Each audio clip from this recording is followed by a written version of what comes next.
You're listening to Critical Mass Radio. Now, it's our turn. Yes, it is. Good evening, everybody. Welcome to Outside the Box.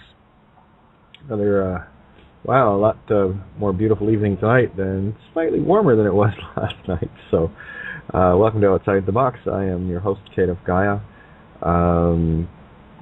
Great big hello to, I know we're getting new listeners all the time, so I just want to, I hate that word, listeners. No. We have more guests at the table, and it's about time you showed up. The place has been sitting waiting for you.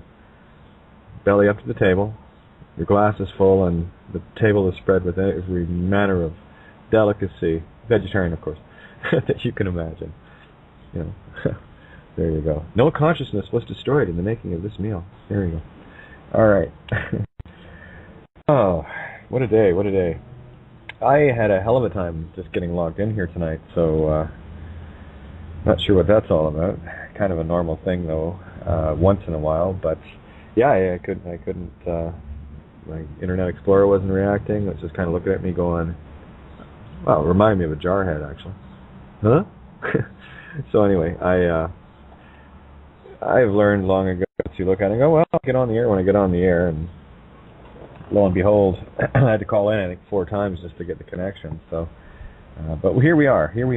We're in the game. We're in the fray.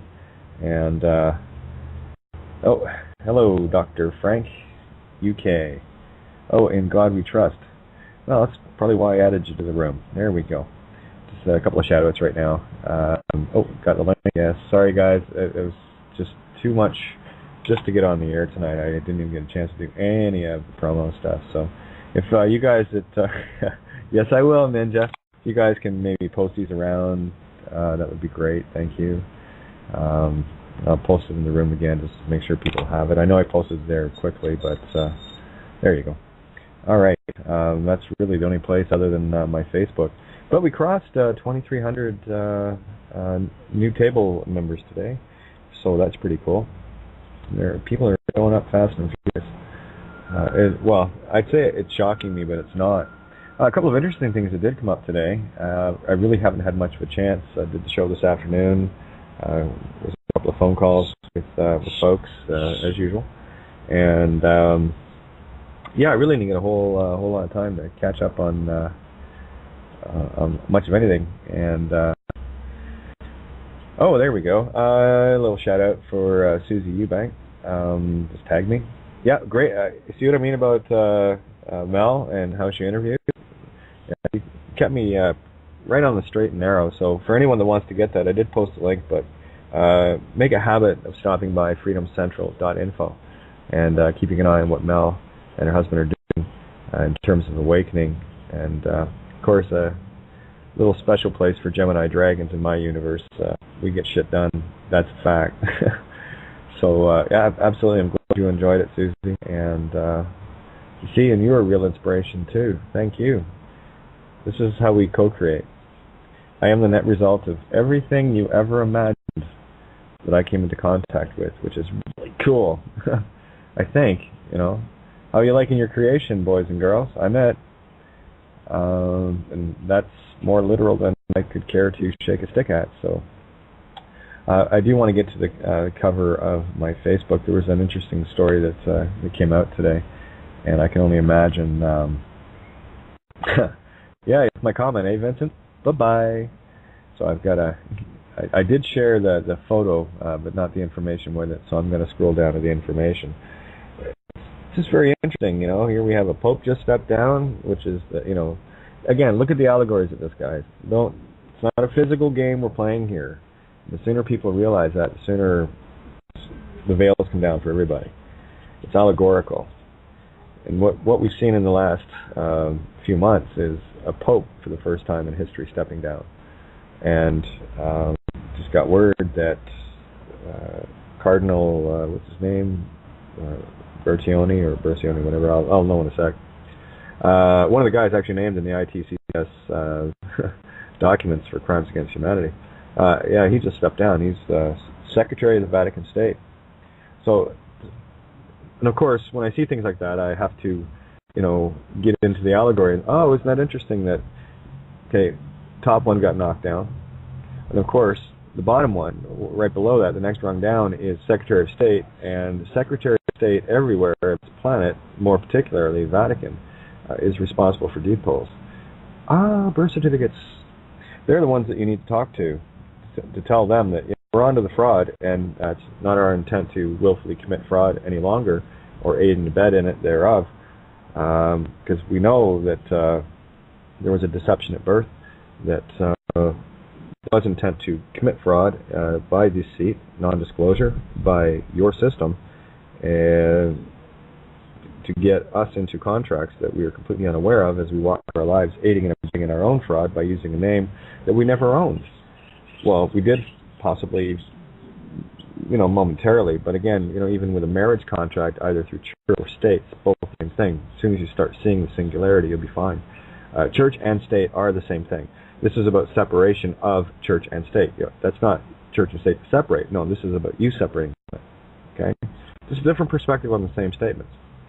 And when you kind of come to terms with that, if you want proof of it, just go and try to get some identification without a birth certificate, and better yet, try to exist in the whore of Babylon, Commerceville, without a mark of the beast, i.e. identification. Or that's what I like to say, identification. And again, there's the word, I'd, as in past tense of me, right? So id is a lot more revealing. It's only 2 letters, it's like the word if. A whole lot of stuff going on around if, though.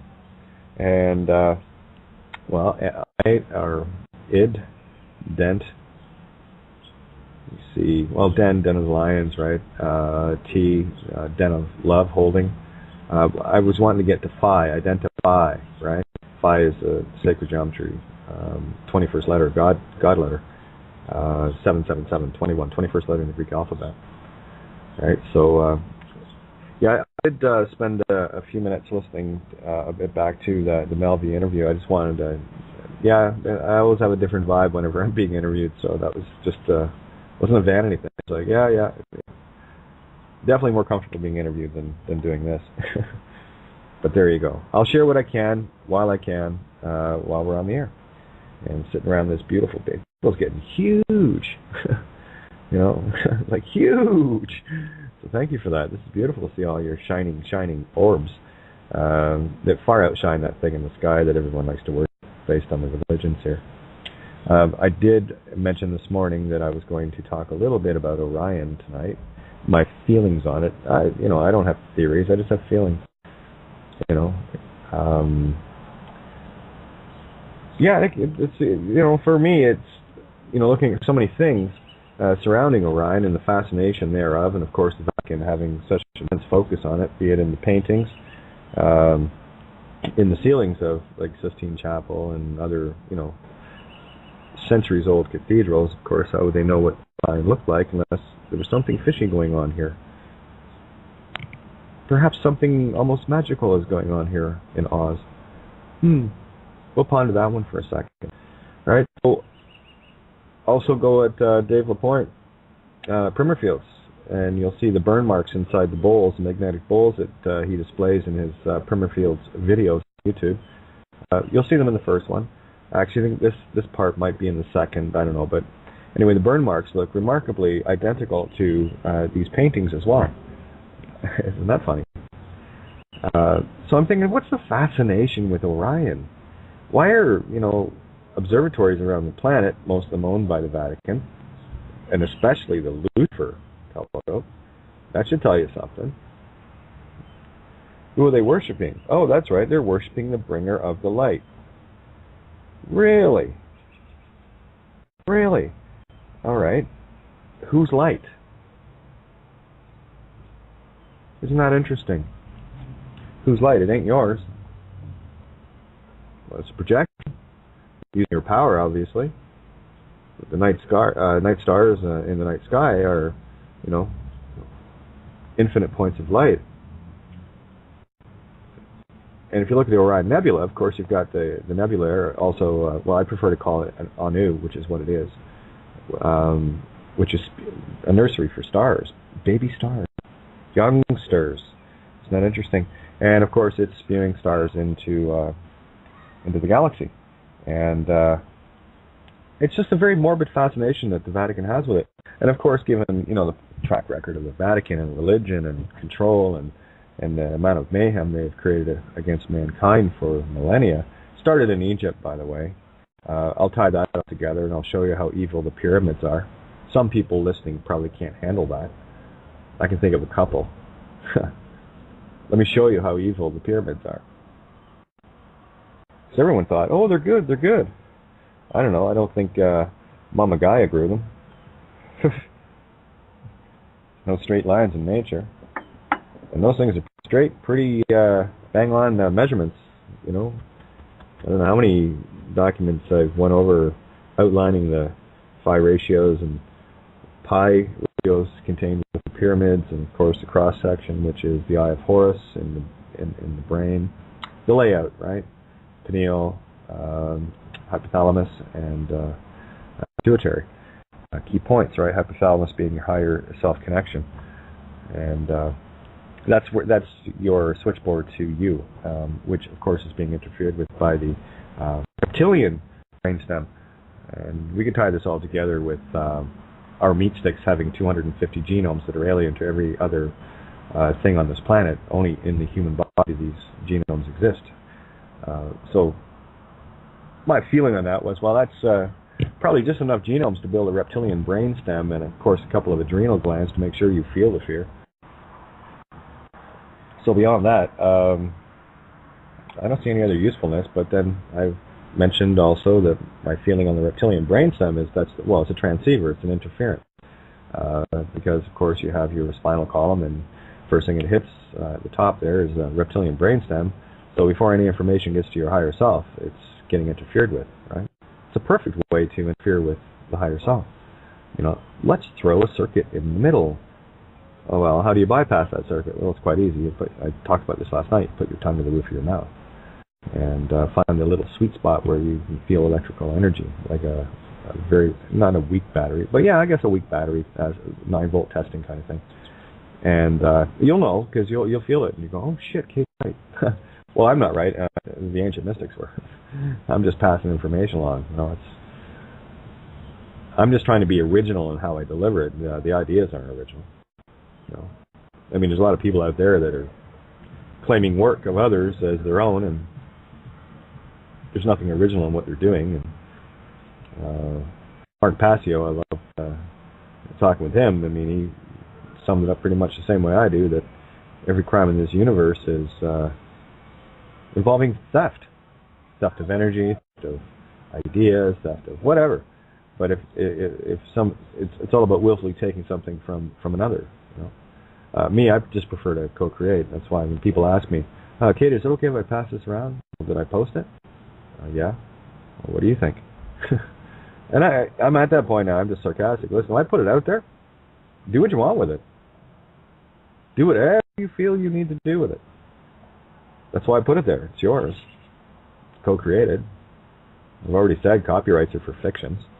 Love these people. I have copyright on that. No, you don't, moron. Copy of the feminine divine right hemisphere? Are you kidding me? Sorry, I'll be original. I'll just be in the right hemisphere, thanks. You can be all the copy you want. Not interested. And, being a singing, songwriting musician, long before I came to these realities, of course, I worked with copyright law at a publishing company. I really did. I set up myself. And got pretty good at contracts and, understanding copyrights and how it works. It's quite an intertwining little mess of garbage that is absolutely useless, just more distraction, more in training people into, it's mine, it's mine, it's mine. Really? Okay, well, tell you what. The song that you wrote doesn't involve any experience at all with anyone or anything in your life, right? What do you mean it does? Of course it does. We are the sum of our experiences. The complete whole of everything we've ever went through, ever lived through. How can you claim to be original? See, here's the thing. The only way to be original is to understand that we're co-creating. And you are the original work of art, based on all the different paintbrushes you come into contact with, other people, animals, nature, chaos, order, jars, whatever the case may be. You will be the net sum of that experience, things that you have lived through, seen, experienced, right?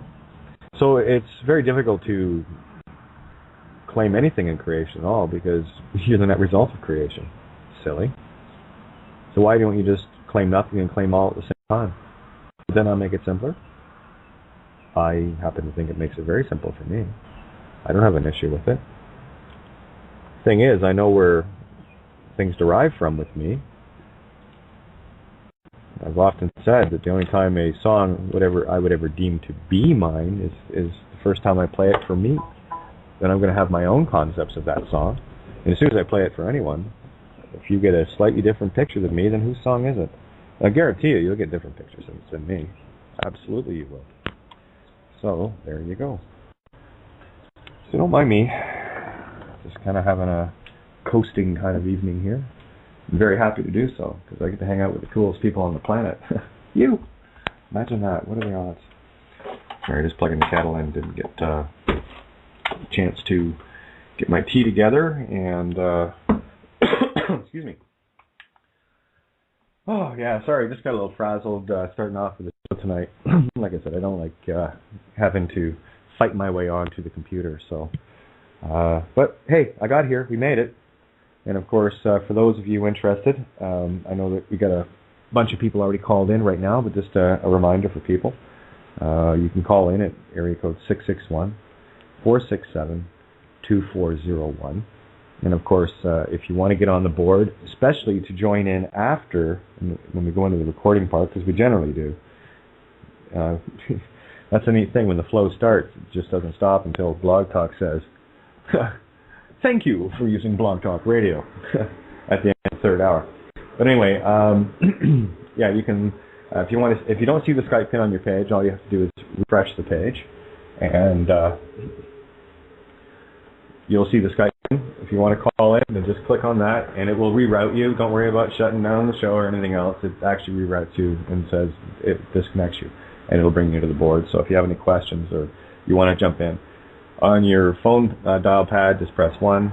On Skype, you have to open up the little dial pad, which you scroll your mouse over the picture, and you'll see a bar pop up. Look for the plus symbol, hit that, and then you'll see another menu open up. It says Show Dial Pad right at the bottom of that. Click on that. It'll open the dial pad. Hit 1.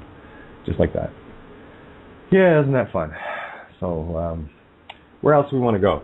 Okay, so I was talking a little bit about Orion. I want to go back to the board here. I was just on... what do you call it? Facebook. Fascist book. Yeah, okay, no one's put their hand up yet, so alright.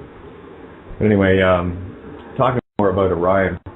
Yeah, I had a lot of intuitives regarding Orion and what may be involved. Because, I mean, there is a great fascination around the planet with regards to Orion. It's a very, I mean, one of the most recognizable, if not the most, other than the Big Dipper, Ursa Major, in our particular night sky. You know, there's a couple, but you know, the Big Dipper and Orion, they're standouts. You can't miss them, especially the belt of Orion, the 3 stars across there. And if you go due south of that, you'll see another little 3 stars, but they're not stars. One of them is actually a nebula, and that's the nebula I speak of. And you can go to YouTube and search Heaven in Orion, and there's this little short video. I think it's 3-4 minutes tops, and it's a couple of preachers, you know, doctors of religion, that put together this little journey to heaven in Orion, right? Where they talk, you know, about traveling through space to get to heaven, and they show Orion Nebula as heaven, and the throne of God is there, and I'm thinking, okay, well, these guys are really pushing this shit. I mean, we're talking some pretty slick graphics these guys did, you know? And of course you hear the ooh and the ah and the cheers and the clapping from all the indoctrinated sheeple. that are fast asleep looking at their masters, which they give their power to, of course. Not a good thing for God to do, by the way. Oh, bird just flew into the window. Isn't that funny? Ouch. Hope he's okay. Well, he flew away, so if you heard that thud, that was a bird hitting the window. I think I'm onto something here, guys. You know, they're even throwing the birds at me, for crying out loud. Shut me up. Oh, good luck. Anyway. Yeah, so I thought it was rather fascinating that they would put all this effort, you know, real slick little production, to show how the, you know, heaven and the throne of God, and of course talking about what robes Jesus will wear, and he'll put on the, I don't know, whatever the hell it was, take off the white robes and put on the robes of I'm going to kill you warfare stuff, I don't know, something like that. But, well, of course, it's a loving God, right? I mean, like Father, like Son, apparently. And I'm talking in the literal sense. If he was good and evil and everything, can you see the good? Can you see the evil? And I'm sure, you know, my dad sent me down to Earth to get slaughtered. Well, and I'd be pissed at Dad, right? And then I'd be pissed off at humanity too for being so stupid. But that's the literal translation of it. It's a bit more allegorical than that, and I've covered that countless times. But let's get back to this, what do you call it, Vatican slap in the head. Oh, there it is. Hey, you smiley prick. There we go. Bye-bye. It's the only quote I put. Just the grins on these guys. Okay, Pope Francis, I won't be around to help you rape little boys anymore. Okay, and he's got a big grin. Okay, it's okay. We'll have someone else come in and crack the champagne bottles. Anyway, there you go. Another wizard bites of dust. Great comment. Love it. Where are we? Keep going, keep going, keep going. Bear with me here. Below that? Yes, it was. Oh, and thank you, Immortal, for putting up the Tobias Lars video. The title of it is "You Want to Know God? ? Feel and heal your fucking shadow." That is a must-watch.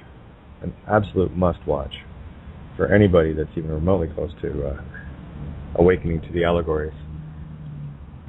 Okay, here. Could it be true? Of course it is. Evil must destroy itself. We're just watching it now. I think the one comment that was made regarding the prophecies, right? No, please. There are no prophecies, and there is no history. Everything is now. So when you crack open the Bible, it's now. It's not 2,000 years ago, and it's certainly not, 5 minutes from now. It's now. You read it in the now. Okay, good. I think I made my point. And yes, thank you, Immortal, for this post too. Wow, you're just on a roll today, my friend. Thank you so much. Could it be true? Let's just read this, just so you can share in this beautiful revelation. Oh, there's that Revelations thing. We must be in the book of Revelation right now. Yes, we are. Right now. We're actually in every other book too, but it just seems to be a little bit more relevance to Revelation. There we go. Vatican City. We are living in historic times, whereby we will see the final destruction of the Vatican, just as the prophecies foretold. All right. Already we are seeing the Catholic Church being left desolate right before it goes up in flames forever, and unprecedented events are taking place. The Cardinal, holding the second most important position within the Vatican next to the Pope, has just handed in his resignation letter. That's right, we are speaking of Cardinal Tarcisio Bertone, the Secretary of the Vatican State, and I would say the holder in due course of all the deed polls of all the kidnapped children on the planet. Just putting that seed out there for people. First, ex-Pope Benedict XVI, Joseph Benny the Rat Ratzinger, left his post, and now this past weekend, as reported by, Dagaspia.com, a resignation letter was presented by the Secretary of State Cardinal Bertone to Pope Francis as a result of pressure received by the 8 cardinals that formed the commission, formed by Bergoglio. I wonder who he was pissing off. Anyway, the Pope has not yet made a decision whether to accept the resignation or not. The signs of the times are clear. The turmoil within the Vatican is seeping out left and right. Well, yeah, when you create that much mayhem, that's the whole thing about manifesting that which you create. Careful what you wish for. Just might come true. Just saying. And one of the things that a lot of people are going to start seeing more and more is, and they can scream and kick and do whatever the hell they want until they realize, I'm just a mirror. I am just here to willfully grant wishes. That's fine. You want to see what your creation, your intent is. I'm right here. So be careful what you manifest, what you create. Some mirrors reflect it very clearly. That's why I trust my own mirrors more than anything else. Yeah, mine. That's you, by the way. When I look out, I see the reflections of the things that I need to see in me. But also, that doesn't take... See, taking responsibility is not just about taking it upon oneself, it's about taking it upon all. Right? So there is complete responsibility in self and none whatsoever. It has to be both. Duality says so. To get a singularity, you have to have complete responsibility and complete non-responsibility. And everything outside of me is complete non-responsibility, and everything inside of me is complete responsibility. You know, we can look at each other and see the reflections of our actions. And I've said this many times before, I think people are getting it a lot easier now when I speak of the tricky little bastard, the ego, right? A lot of times, and I've had this chat with people, and they weren't getting it, and that's okay. I just kept going and kept saying the same things, and I'll keep saying it right now. You see, when... Let's say if someone comes at me with ego, I'm just going to mirror it. I'm not going to be an effect to it, but I will mirror it. Here's you. Let me show you you. And you'll notice that when people get a grip on themselves, and when they calm down, so does the mirror. It's not like I'm getting stressed out. I've been on stage a long time. I could manifest a lot of pseudo-emotions just to make sure I'm pushing the right buttons. Yeah, you kind of get that way when you're in hidden terror of yourself. You learn how to do that. Lots of neat tricks. Lots of neat tricks. For self-preservation, that's all. But let me see, scrolling up here. Yes, and I think Kevin Annette put a post up as well. And I have to... Again, you look what all the people are. Yeah, there we go. That's Kevin's reporting the same thing. June 4th, Vatican Secretary of State set to resign. So there we go. Second highest position, generally the one you want to look at, because the figurehead's the distraction. You want to find the assistant. Do you ever notice in the movies, allegorically, that you have someone like a king or a queen or whatever, and there's always some nasty little prick in the background manipulating and pushing buttons and doing this shit and that and the other, and usually to the unknown to the one that's in charge. Yeah, come on, you've seen the movies. Three Musketeers, you name it. The list goes on and on and on. But there's always one little instigator, third party, shit disturber that has a different agenda, and generally manipulates people around them to get what they want. And that's what we're dealing with on a grand scale here.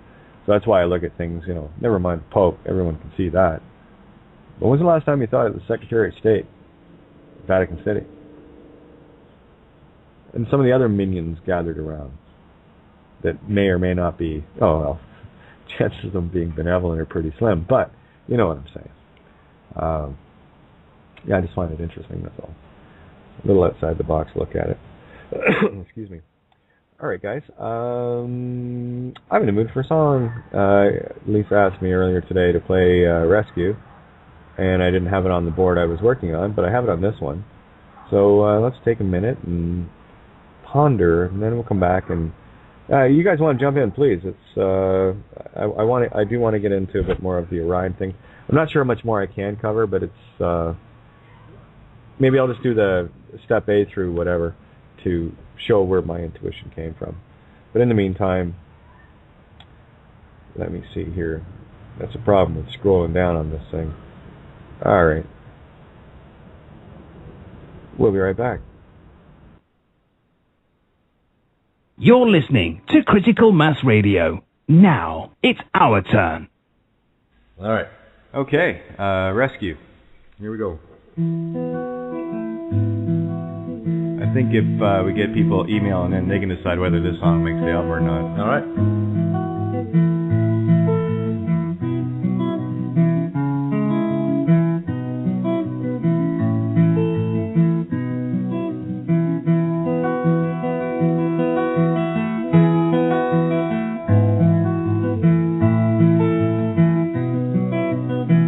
Take my hand, rest your weary heart a moment. One last stand for what you've always dreamed of.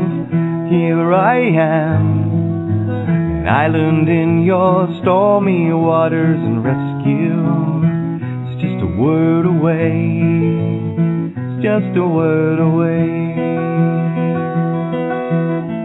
I've watched you try, I've seen you spread your wings to fly, without a place to land, not so much as one horizon, but you push on through every wall that still surrounds you.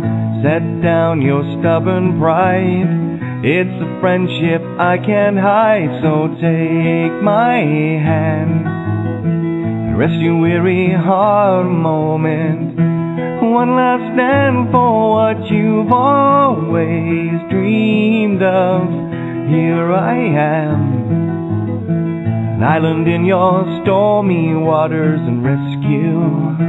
It's just a word away, it's just a word away. You think that I don't hear you when you say you'll find that's true. It's what you cannot say, it's your eyes that give away. I know when my friend's hurting, that's why I'll share the burden. I've been where you are right now, I'm still there, still learning how. So take my hand, rest your weary heart a moment. One last stand for what you've always dreamed of. Here I am, an island in your stormy waters, and rescue. It's just a word away, it's just a word away. Take my hand, rest your weary heart a moment. One last stand for what you've always dreamed of. Here I am, an island in your stormy waters, and rescue. It's just a word away. I said rescue. It's just a word away. Hey, it's just a word away. You're listening to Critical Mass Radio. Now it's our turn. Indeedly do. Yeah, I should probably do some sort of a promo. Maybe get a couple other people from the station to do some promos for here, and that way we can do them. But no fear porn. When I hear people talking about chemtrails and this and that, I want to hear giggling in the background. I want to hear laughing. I'm like, ha ha, it's just them scared shitless. Look what they have to do to try to scare us, and it ain't working. Ha ha, ha, you know, that kind of stuff. That works for me. We'll call it tear porn. Tears of laughter. There you go. Anyway, just putting that out for you, Lisa. I know you're tuned in. Here we go. Now, where was I? Yeah, you know what? I was. I'll do a shout out. Anyone in Southern Ontario, if you guys want to put together something where I can kind of show up and hang out and meet and greet some people and have a little chit chat and hang out for a bit, just let me know. Set up your own thing. See, here's the thing. As long as it's within reasonable striking range, and of course these are always private events, right? Nothing public. I don't do anything public. That's what system understands, so that just kind of messes them up. So I like doing that. But by all means, if you want to get a group of people together, or whatever, I'd be more than happy. Yeah, that's the thing. I would do a lot more public things, but it's the old pick a fight, expect one. So I just make it rather difficult for the jarheads to find me. Well, I'm invisible on their radar, so. But I won't be very shortly. I've codifying a few final thoughts for this Summons of the Dead, so I think I know the direction I'm going to finish in. Like I said, I had to wait for downloads and what have you, so I know, when are you going to be finished, Kate? Well, it's done. It's like a fine wine. You can't hurry it. You got to let it breathe, right? So you pop the cork too early, you ruin it. So there we go. Oh yeah, charisma. People in the area. Well, I tell you, the easiest way for Southern Ontarians to, and it depends how far you're willing to travel too, right? I'm pretty good for about an hour to hour and a half maximum range. Because here's the thing, if I do something like that, I got shows 7 nights a week. I'm doing it. You better have net where I am, because I'm doing the show from there. Okay? Sorry. The whole world matters to me, so I'm not going to... Well, I can't do it tonight because I got 10 people to talk. No. I want to talk to everybody. So, and I love this. People tagging me. One sec. Yeah, I know. We'll talk. Hey, we'll talk on the air at the moment. Yeah, isn't that ironic? If you could see and know what I see and know, unbelievable, so funny. But yeah, and again, Skype. There's the other thing I want to keep drilling out there for people to connect. Tag me on Skype, katie.renee.thompson, and we can add you into the Love and Stuff room. There's hundreds of people in there now. KATIE.RENEE.THOMPSON. Okay? So, really easy, katie.renee.thompson. And my call sign is Cygnus Trumps It. CYGNUS Trumps It.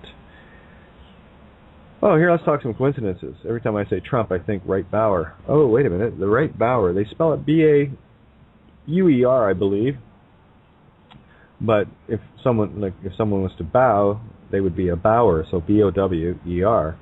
Now, the Wright Bauer is, in euchre,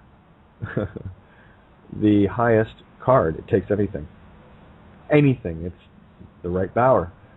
So what does that tell you in an allegorical sense? Well, I'll tell you what it is.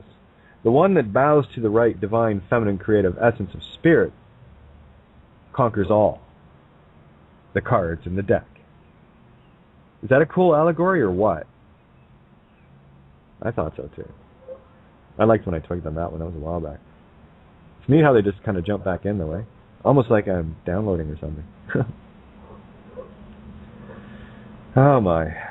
Sorry, it's the last couple of days of, and it looks like a third adventure tonight brewing, so that's okay. Oh, it's got to come down. I mean, hell, if the second in command in the Vatican has to step down, shit, I'm getting it easy. Anyway, speaking of rescue, I was just wondering if, yeah, thanks, Venus. Yeah, I'll chat with you afterwards. Some people like to interfere. Yeah, there you go. Charisma. We play euchre almost every night. Too funny. Isn't it? I love it too.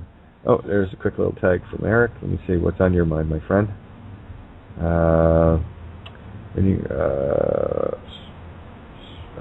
Oh yeah, you want in now, my friend? I'll bring you into the call now. Just mute your mic, and I'll bring you in with me.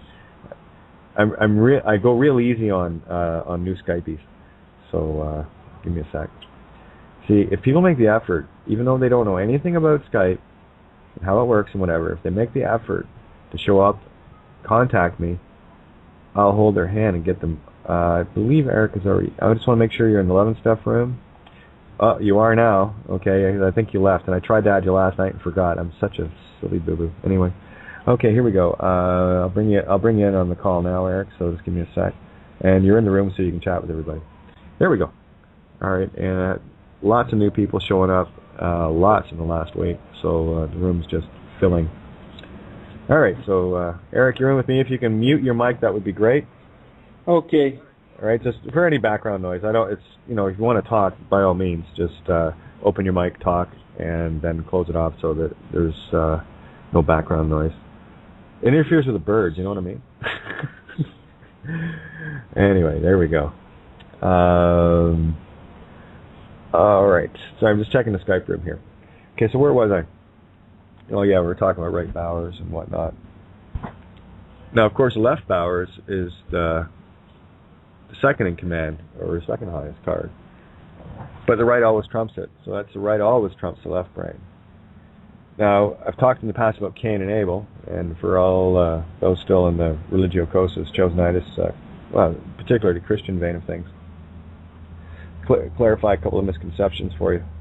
When the ministers and priests and what have you were up on the pulpit and they were telling you the story of Cain and Abel and how they, Cain came with the fruits of the field and Abel, his brother apparently, showed up with sheep.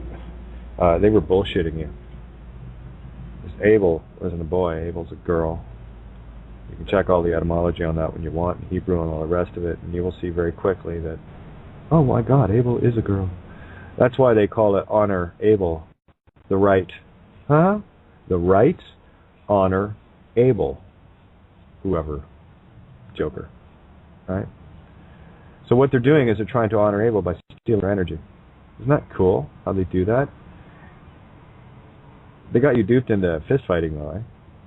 They got you into the anger mode, all the low frequencies. Not knowing who you are and the fact that your divine feminine was ripped from you at birth.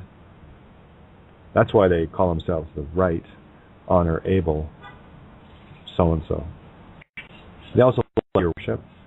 Yeah, they love being treated like gods, although they're not. Those are the children of a lesser god. They've got a little ways to go to get back to the creation side versus trying to steal it, because, you see, if you want to put the duality into teams, we have those all-knowing powerless and those all-unknowing powerful, right? Going head-to-head here.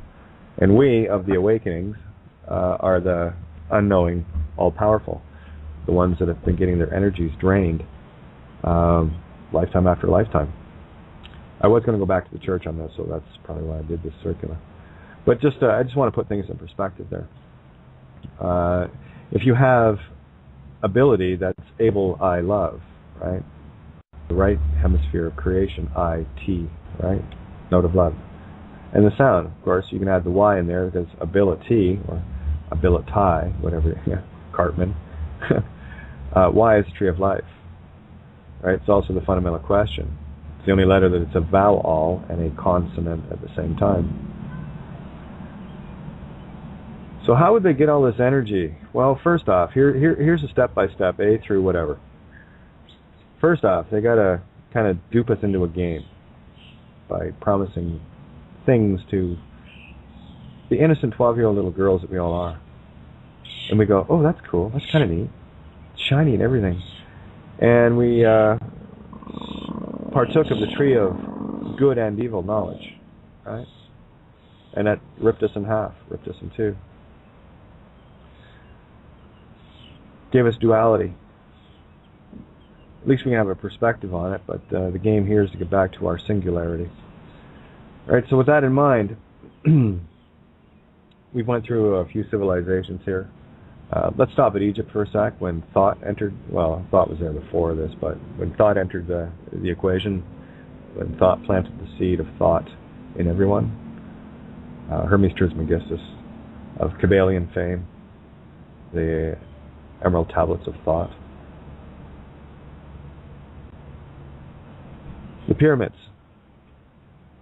man-made or whatever, certainly with malintent in mind and with a sense of control.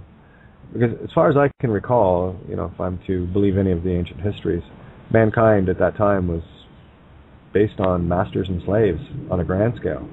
Because you had the pharaohs, right? And of course their minions and little elites and whatever else hung around them, be they of this earth or wherever, it doesn't matter. But the fundamental thing that was going on back then was humanity in a very dumbed down form getting used for our spiritual energy, which was the key, and for mining. They like to use the allegory of mining gold for the Anunnaki or whatever. See, there it is again, Anu, Naki, right? Not life. Sorry about that. Just heart without life. Anunnaki, Anu, Orion. We're putting pieces together here. I'm just trying to show some strings here to see if we can hook these up. So you have the Anunnaki, again allegorical, or whatever, it doesn't matter. Take it literal, take it whatever way you want that works in your thought process. So we have humanity being enslaved, and of course, as the story goes, our DNA was messed with, and of course that's the point where I say, we had a couple of 250 genomes placed in the original DNA in order to put in a perfect implant called, like I said, the reptilian brainstem adrenal gland connection, which would keep us obviously controllable and when in fear, because as gods we don't feel fear. That wasn't part of our construct. We're infinite. Why would we fear anything? So we have to have that implanted in us. And they did a pretty good job, red lights. Oh my God! You know what I'm saying? Yeah, you've been there. Okay, just making sure. All right, so we got the reptilian transceiver, which of course, like any other energetical device, be it biologic or made of metal or whatever, it's still the same thing. Bodies are biological computers. Just because they're made of meat and stuff like that doesn't mean to say it's any different than say a cyborg or a robot. I mean, with the brain in a robot, they can put sensors all over that body to give that robotic consciousness the sensation that it felt something, right? And also, sensors for smell and taste, and of course sight, cameras. You know what cameras are. Again, this is one of the things I absolutely abhor about technology, because it's the path to Atlantis again. So I'm just trying to go, wait, whoa, turn left, turn right, get out of here, right? Weave, baby, go 180. All right, so now we have these beautiful constructs in the middle of the desert, if you will, in Egypt, all the way up and down the spine of the as above, so below man, right, the Nile. And of course these are placed at critical points, chakra or pressure points, if you will. And when the pyramids were in their, quote, glory, unquote, the Nile ran very close to them, right up to them actually, so the bark, like Cleopatra bark, could pull up and she'd step off and she'd be there, kind of thing. They were also coated in white limestone. Again, this is a chemical construct in terms of making giant batteries, if you will, and they were capped with gold, solid gold. And if you can visualize the real pyramid above and the holographic pyramid below, as above, so below. It's because you can't see it doesn't mean it's not there. You've got us looking at everything but what we need to be looking at. And all I see that as, I mean, you look at pictures within, right inside the pyramids themselves, where no light could penetrate, yet you've got all these beautiful painted hieroglyphs and motifs all over the place in full color, and not a touch of soot anywhere to be found.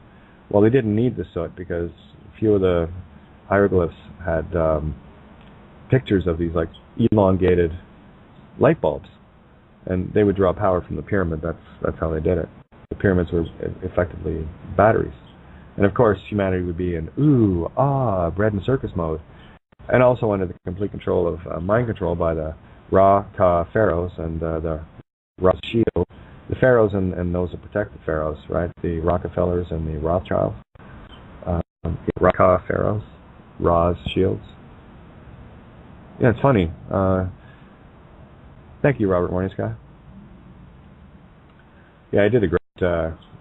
Not very many videos you put out, but I'll tell you, the ones you did were very informative, especially the Terra Papers 2, where we went into great detail with Egyptian hieroglyphs. And unfortunately, I know a lot of people have read his works, but as far as I'm concerned, not enough.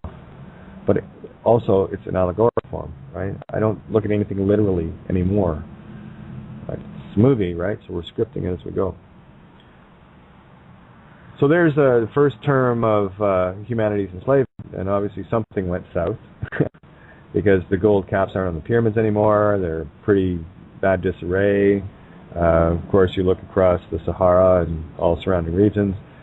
It's in the most abundant growing zone on the earth, and it's a desert. What happened? I think some shit went down, and I kind of think that Mother Gaia got a little ticked off at her creations being abused, sacrificed, mutilated. They did love their sacrifices. They still do. They call them Moors now instead, though. It's where people aren't so willing to walk up and have their heart ripped out of their chest.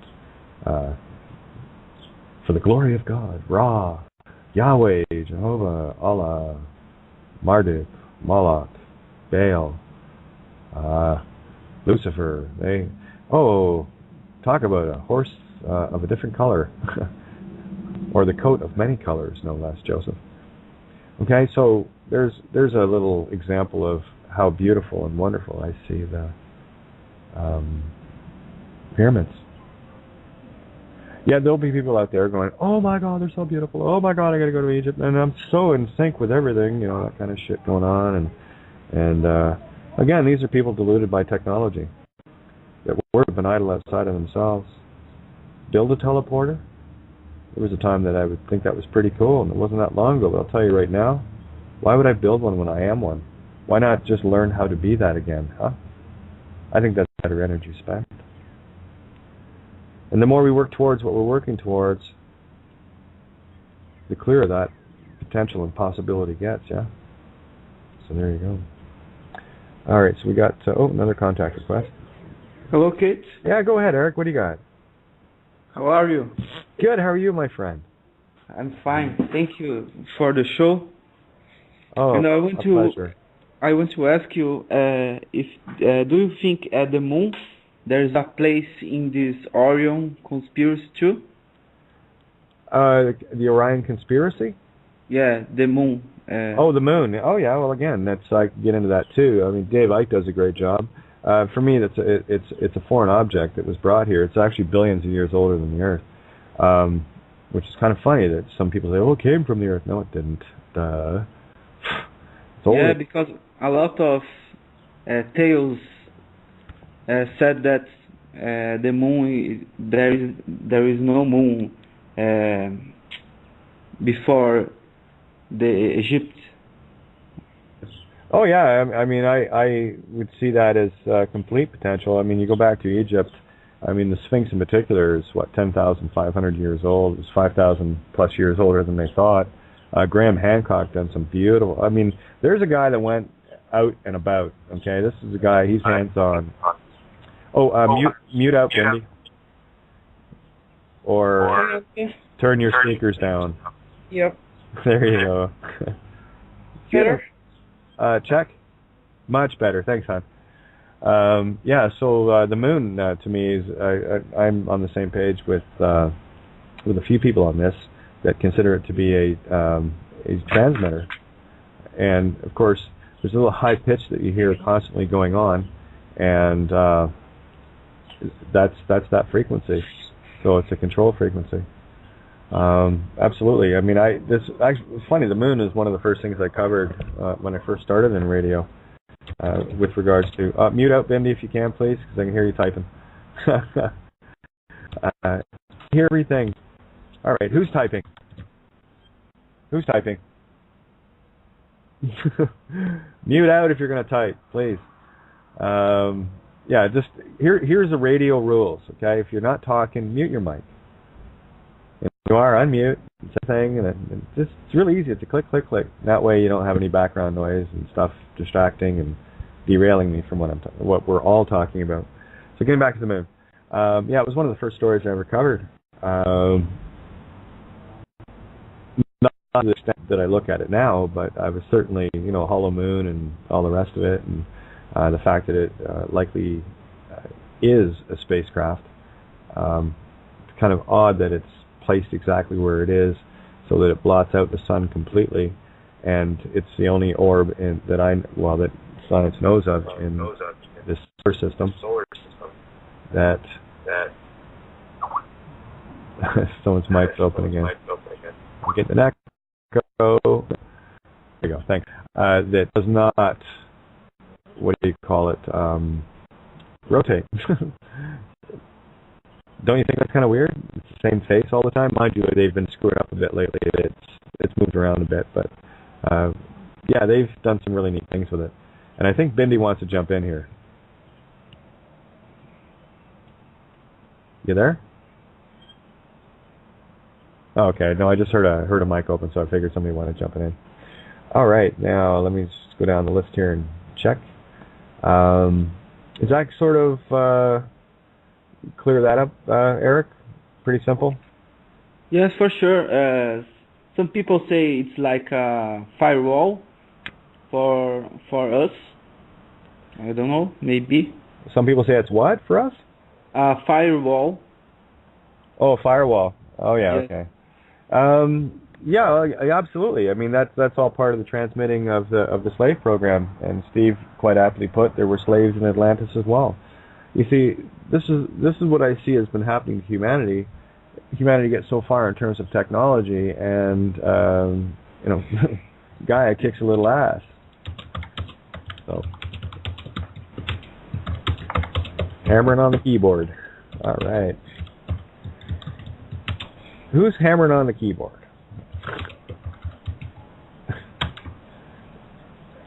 I'll wait. No problem. There we go. Yeah, again, please mute if you're going to be banging on a keyboard, because it's really loud on my end. I don't know what it's like out there, but I can hear it like really, really loud. Okay. Let me see. Can't open my window here. I love Skype tonight. It's awesome. Hello, October Wine. Welcome to the room. Excellent. Glad to have you. It works just fine, and I promise you I will do everything I can with every last breath to work at what I do and bring some fun stuff to everybody. There we go. Okay, there we go. What do you open? Did you find the mute okay, Bindi? It can be a bit of a pain. Just click on the little microphone picture icon on the Skype. So as long as you're good with that, that's your on-off for wanting to come in and talk and whatnot. So, all right, I'm just going to go to the board here and see if... Oh, yeah, we got a couple of people. Oh, Pope Shifter, finally, there you are. I'm going to open up Carol and get her thoughts. And I got you open as well, Pope Shifter. So we'll let Carol go, and then you jump in. You there, Carol? Hi there, baby. How you doing? Good. How are you? I'm just tip of the world, top of the world. Kind of crazy, and loving it. Good. Yeah.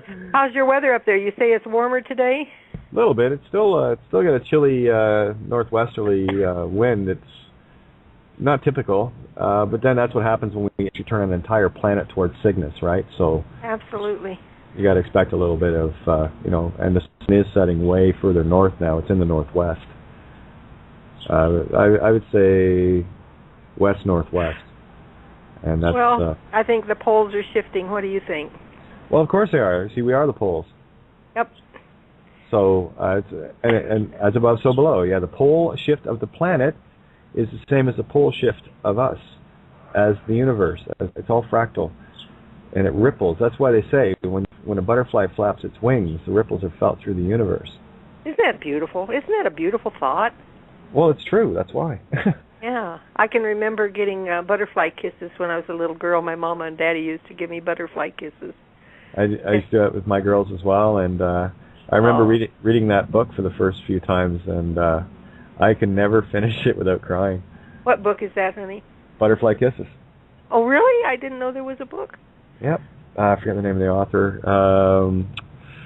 Oh yeah, it's powerful. It's a beautiful story. Well, I'm really happy you shared that. Yeah. Because I never knew that. I'll tell you what, I've been so doggone sleepy. I missed your whole call yesterday. I think I got longer sleep yesterday. I think I went to sleep at about 2:30 in the afternoon, didn't wake up till about 8:30 that evening. Wow. And I felt naked. I felt like I haven't missed a call with you since I was introduced to you by, is it Tracy? Tracy? Yep. I haven't heard from Tracy either. I don't know what's up with her. I texted her a couple of times and haven't heard back. So. No. Well, I know she was getting ready to open up a restaurant, wasn't she? Maybe, I'm not sure. Like I said, she normally would tag me, every few days or so. I haven't heard anything from her. By the way, there's a beautiful man that lives just a short distance from you, maybe an hour, maybe 50 miles away, and he's hoping that you will come down and have lunch with him or something like that. And sure. his name is Guy, and he is the nicest fellow. Did you give him my phone number? I told him to Skype you. Oh yeah, or give him my cell. He has your number, but he knows you don't like to receive phone calls. So I told him, I said, well, do you Skype? And he said yes. And I said, well, Skype him then. Skype him. Well, again, if you just mention to him, give me a shout on the cell. I mean, I do have 300 minutes every month. It's just I don't like chewing them up. Well, that's right. And if he can Skype you, well, then he will.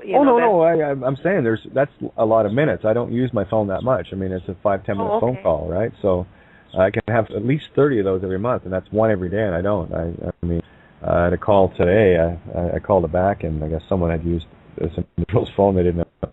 I'm sure they were a little shocked. Huh? Is this Gaia? Huh? Okay, radio host? Oh, yeah, someone must have used my phone to call you. I said, okay, well, just call them back. I was on the air when they called, so. Uh-huh. But, yeah, just have Guy give me a call on the cell phone. That'd be a lot easier. You sure have a fabulous phone family, honey, radio call family, and I'm so glad to be part of it. I love you so dearly. And, isn't that great? Yes, it is. Look at all these angels showing up in blazing glory. Well, they're just going to keep coming, baby, so just anticipate it, and I love you, and I'm going to mute out and enjoy the rest of your beautiful call. Thank you so much. I'll leave your mic open. You're not echoing, so if you want to jump in, unmute and jump in when you feel like it, okay? Love you. I probably won't, though, but I sure do love you. Thanks. Love you too, kiddo. More than welcome, and thank you. Pope Shifter. Hey. Hey, how are you? Nice to hear from you finally.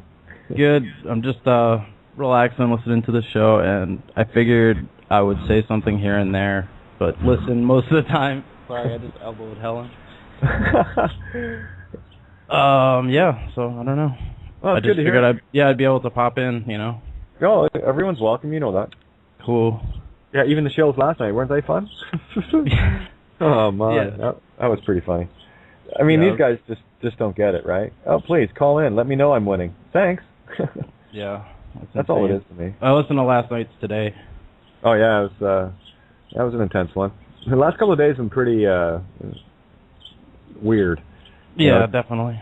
A lot of purging of energies, and again, these are the creations of others that are manifest, and that's why I say I'm just a mirror.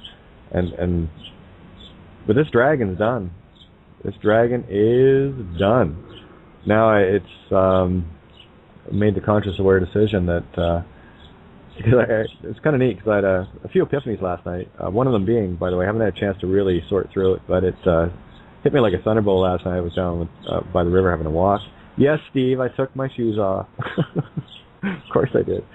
Anyway, and I got to tell you, it was really, really bizarre, but to mirror free will choice. And I was trying to, think about it and sort it. It wasn't coming in clear, but it's like a Polaroid picture. I talk about this today. It's another great analogy to use. you remember the old Polaroid land cameras? You take a picture and the picture would pop out and you could, stand and watch it as it developed. Okay, that's what the epiphanies are like to me. It's like this big snap, and then I see parts of the picture, and then it gets clearer and clearer, and it's like, oh, there it is. So that's what I'm waiting for. I'm just waiting for this photograph to develop. But, it works. What was the other one too?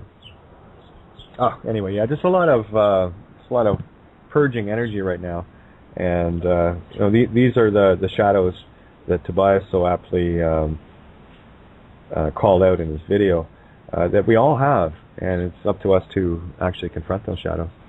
So how's Helen doing now that you elbowed her? She's good. She's here. She's listening on headphones. Oh, right on. Hey, Helen, Hello. how are you? Hi. Welcome to the show, for crying out loud. About time you showed up. Well, we've been listening for a really long time. I know. I'm talking, at the table and pass the salt, that kind of thing. Yeah. It's nice to have you. And we did have another one call in, too. Area code 440, and the phone, I guess, dropped out, whatever, so I'm just waiting to see if they're calling back. But, so what's happening where you guys are? I don't know. Good answer. Yeah, I was just bike riding. It's really nice outside tonight. So. Right on. Whereabouts are you guys? Oh, we live in Brooklyn, New York. Oh, nice. Brooklyn, former home of the Dodgers. Do you remember the old cartoons with the Brooklyn Dodgers? No. Those. Oh, Bugs Bunny. Actually, I was raised without a TV, so I have a lot of holes in my cultural references. Sorry. Oh, that's okay. I'm glad that you do, because that means you got a cleaner canvas than most of us. Lucky you. Yeah, I think I binged a little when I moved out of the house, but I'm trying to get it back to the clean slate. Yeah, I know. Well, bike riding is certainly a good way to do that.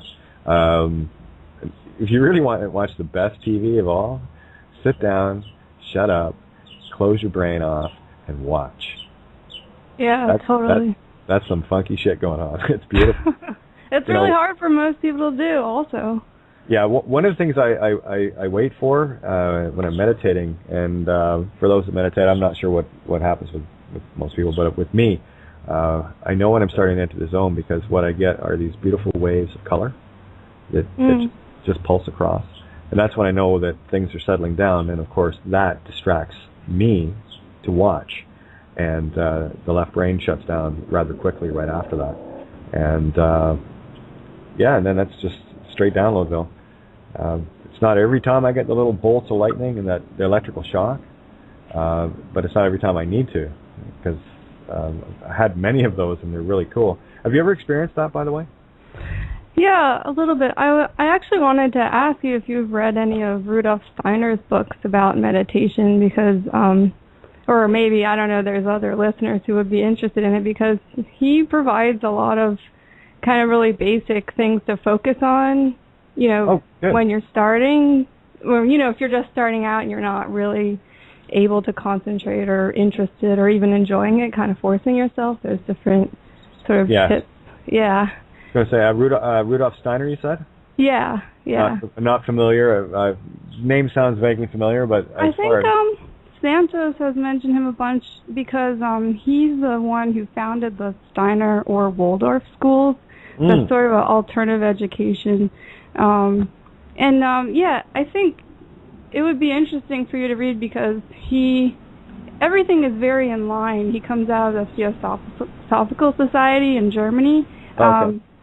Everything is very in line with a lot of things that I hear you talking about on your show.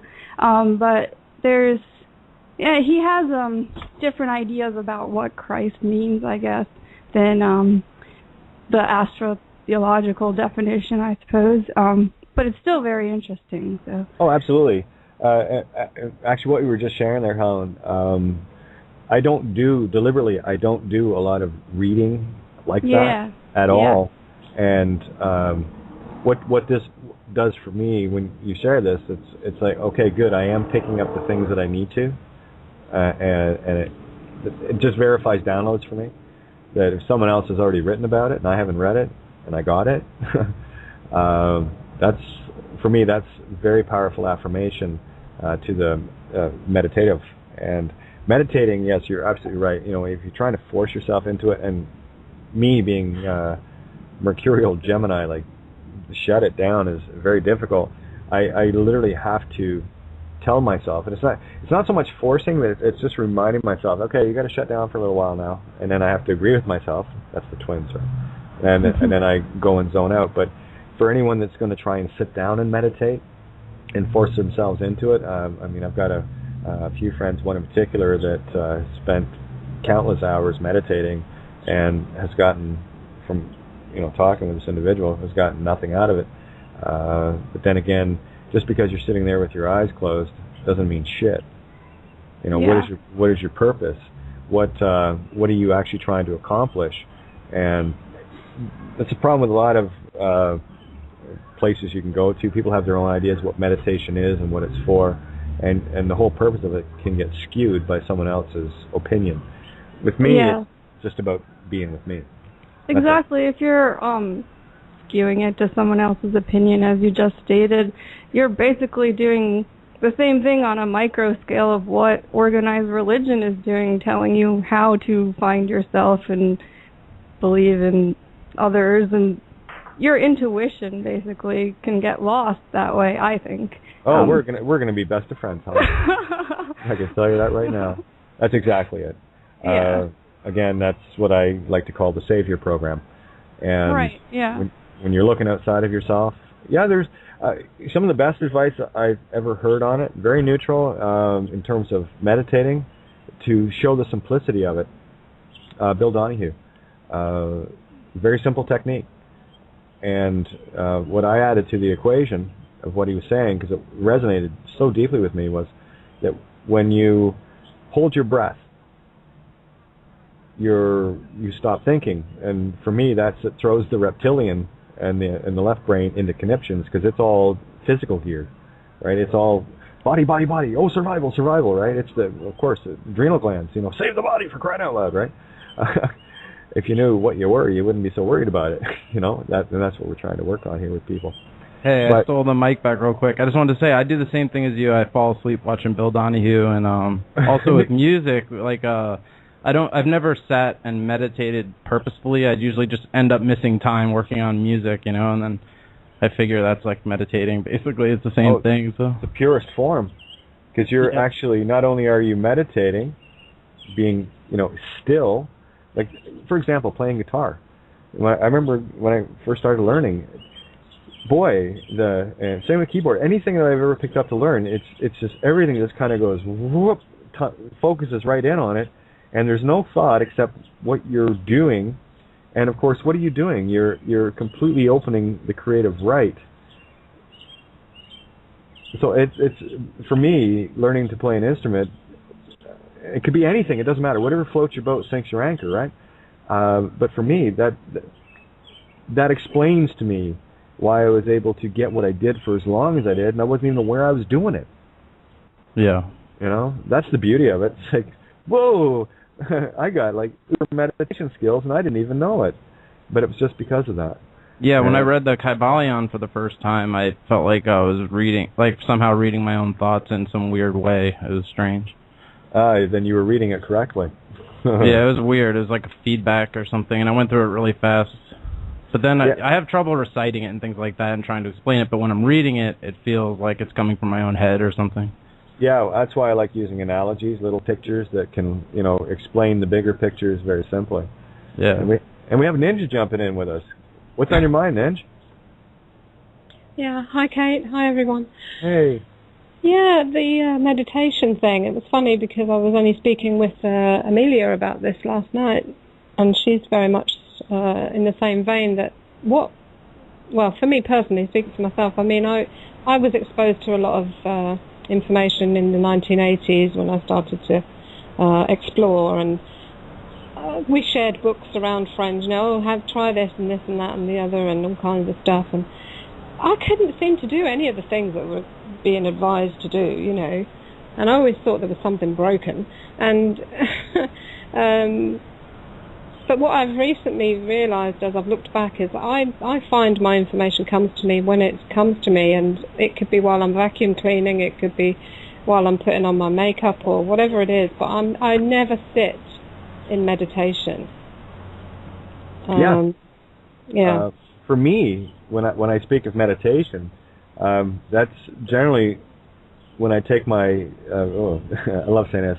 Sometimes I sleep with Santo. Sometimes I sleep with Bill. You know, put the headphones on, close my eyes, and for me that is crazy as it sounds. That's distracting enough for me just to go deep. And while I'm doing that, I'm also listening to, both. I love Bill and Santa. Both their voices are very soothing and very easy to get into that space. Plus, what they're sharing is information that is given straight from the heart. So it's a heart-frequency resonance to begin with. So I think that's what kind of locks me into that really neat headspace. And or when I go for walks, typically that. And you don't need to be. Sitting in the yoga. See, there's no rules to meditate. That's what I'm talking about. Yeah, I mean, yeah. I never do that. And whatever comes. I mean, if you're open, and then you will receive. And everybody is different. And I only really want to say this because a lot of people do find, like I used to feel, that I'm broken. It doesn't work. Why doesn't it work? Because we must find our own way. Yeah. And what works for one doesn't work for another. And all these books that have been written on do it this way and do it that way, you might as well put them in the bin. Because if you can't find your own way, you can read other people's all day long. It's not going to help you. That's my opinion anyway. Yeah, well, you got to make it yours. And you're going to find the one thing that gets you into that peaceful, centered place, right? And it could be anything. It could be, things that you love to do. What are the things that really... you love to think about?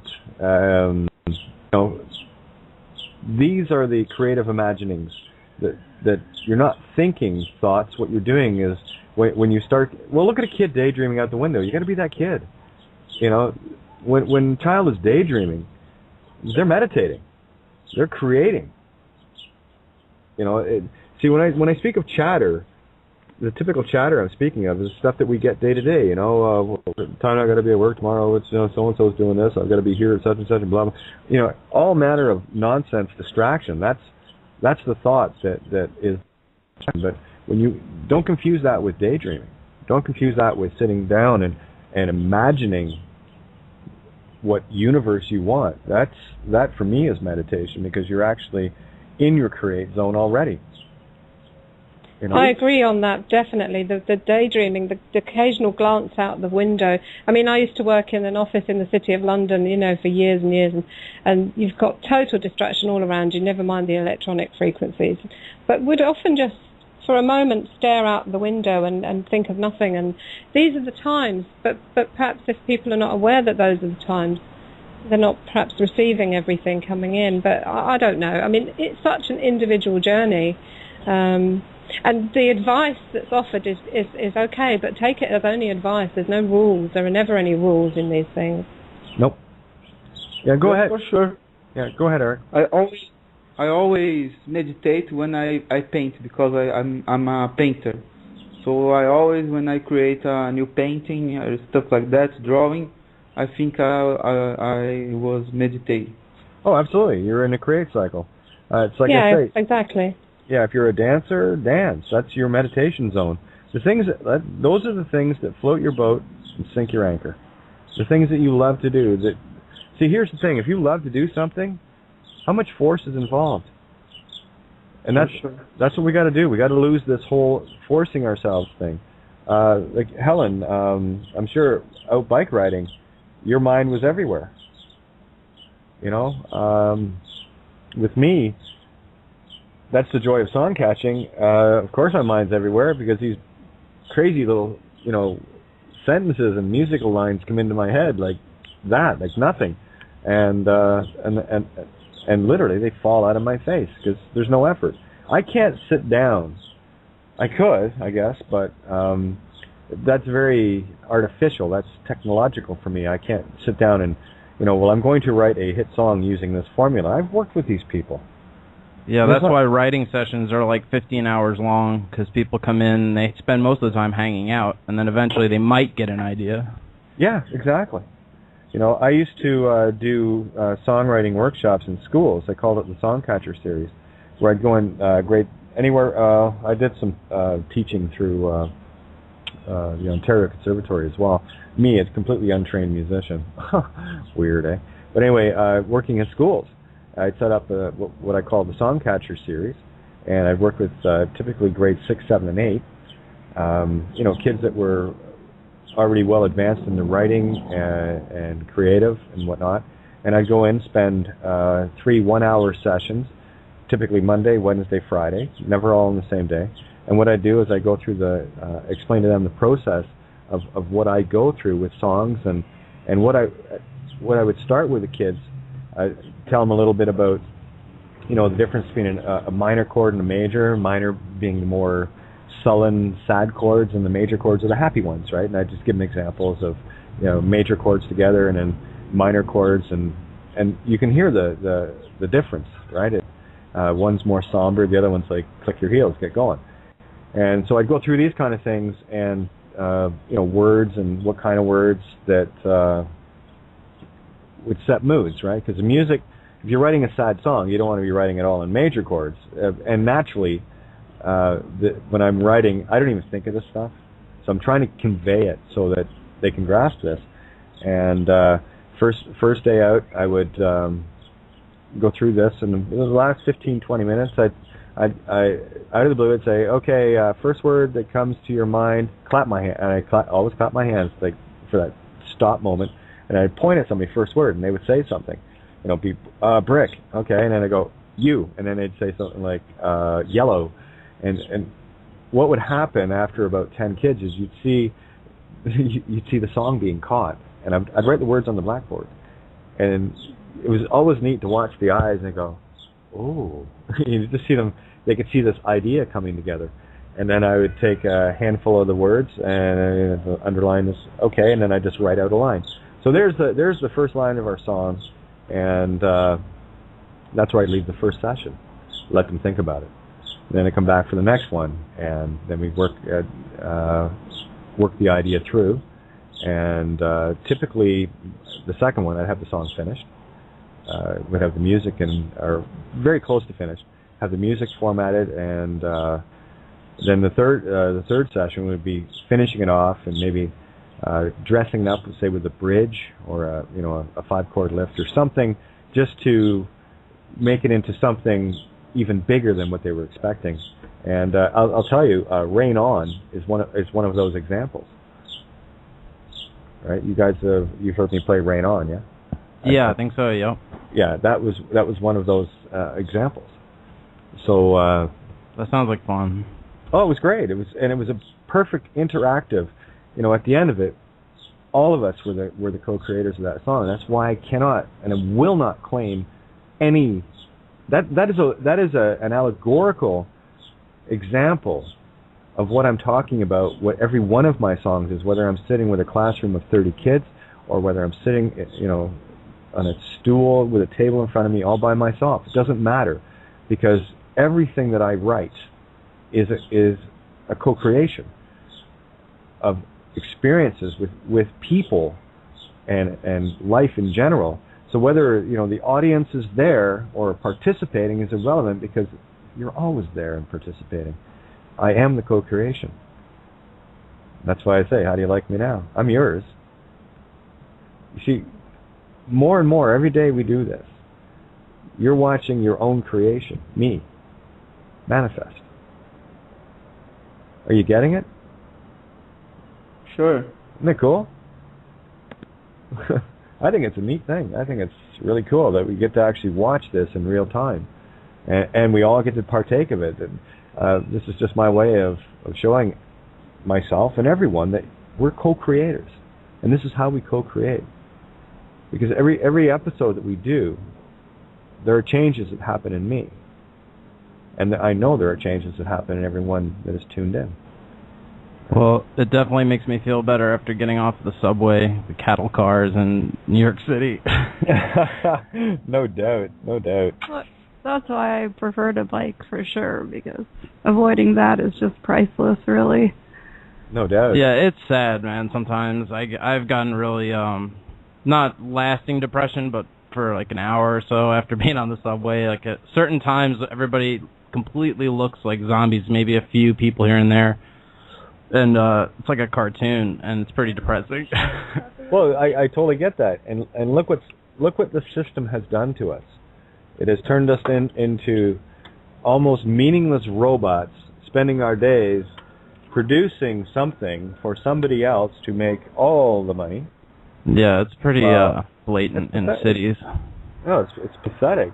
But here, there two parts of that dance, right? No, exactly. I mean, there's a whole other world out there of people that are... I mean, I'm sure even the most zombified person has to be thinking something here and there. I have to hope that anyway. Oh, I think so, too. And on that happy note, I'm actually going to toss it to you now. Just bring the vibe up, bro. We got 440 back, so here, I'll tell you what. Let's bring 440 in first before I go to a song. Hello, your mic's open. 440, just saw you. How are you? Hi, I'm great. This is Billy from Cleveland. Yep. So, how's Billy? I'm great. I worked on Captain America yesterday for like 14 hours. So I talked to like 200 people. I plugged all the esoteric and I don't know, met a ton of people from all over. Oh, you're a truth or troublemaker. Yeah, I had to stir things up. I think I started working as a grip. They only had craft services available. So I was in the truck making food for everybody. So all the actors and actresses walked in, and we delivered food to all the staff. So I think it pissed a lot of people off, but pretty much everybody introduced themselves, and I got in their head. So. Either made them laugh or cry or, pissed off or like, who's Gaia? Or, what's Resistance 2010 or Jordan Maxwell or coffee or, I don't know. Would you like Jordan Maxwell or a coffee with that bagel? Exactly. What? Huh? Oh, man, you're right. Yeah. I pretty much syncretism is in full swing, and the Earth's, energy is on the rise. Oh, yeah. I can feel it. I'm feeling it everywhere. All right, you got a couple of secs here? I'm going to throw a tune on. Oh, yeah, throw them on. I got to go in a minute or two. So, yeah, just thank you guys, and thanks for keeping it light at the same time. Oh, yeah, well, we've had enough of the heavy shit for the last 2 days. Definitely not places I like to visit, but, again, we need the contrast. You can't see the good without the bad and vice versa. So it's all good at that point. So, all right, so here we go. I'm going to play, I was asked about this one today, too. Lisa, you're spoiled tonight. Here, this one's for you. All right, Like an Angel. We'll be right back.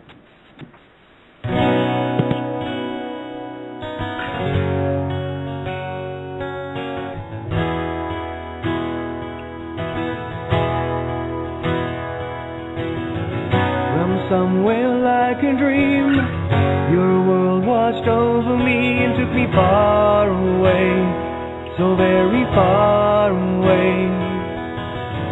Made sense of all things wrong, gave hope where all was gone. What do I need to say, really need to say? Your eyes are all the words I need, wanting nothing in return.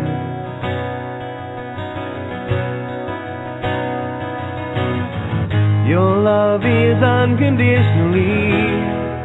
I have so much to learn. When I hold you in my arms, nothing seems to matter. I'll never let you get so far. Being there is what you do.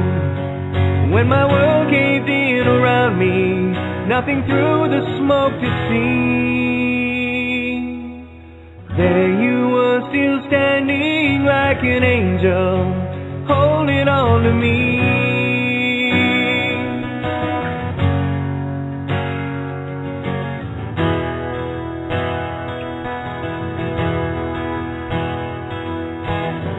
Somehow you pulled me through, turned faith back into truth completely, so completely.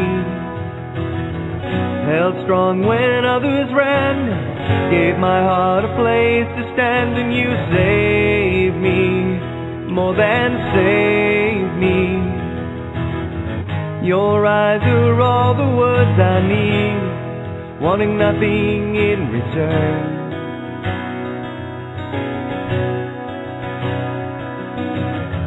Your love is unconditionally. I have so much to learn. And when I hold you in my arms, nothing seems to matter.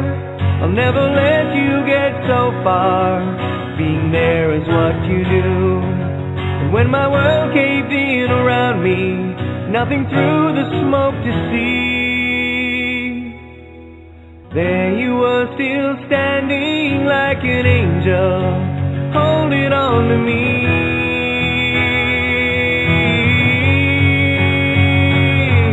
When I hold you in my arms, nothing seems to matter. I'll never let you get so far. Being there is what you do. When my world caved in around me, nothing through the smoke to see. There you were, still standing like an angel, holding on to me.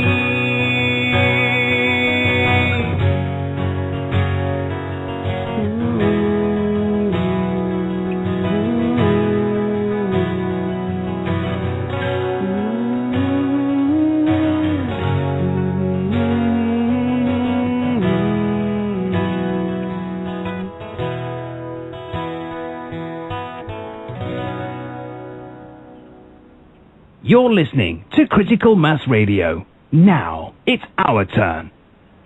And we're back. There you go. So just a little mood changer. See how important you are? That's the part I love. And I'm smug about it. You guys rock. Just trying to show ya. But, yeah, getting back to the meditation aspect.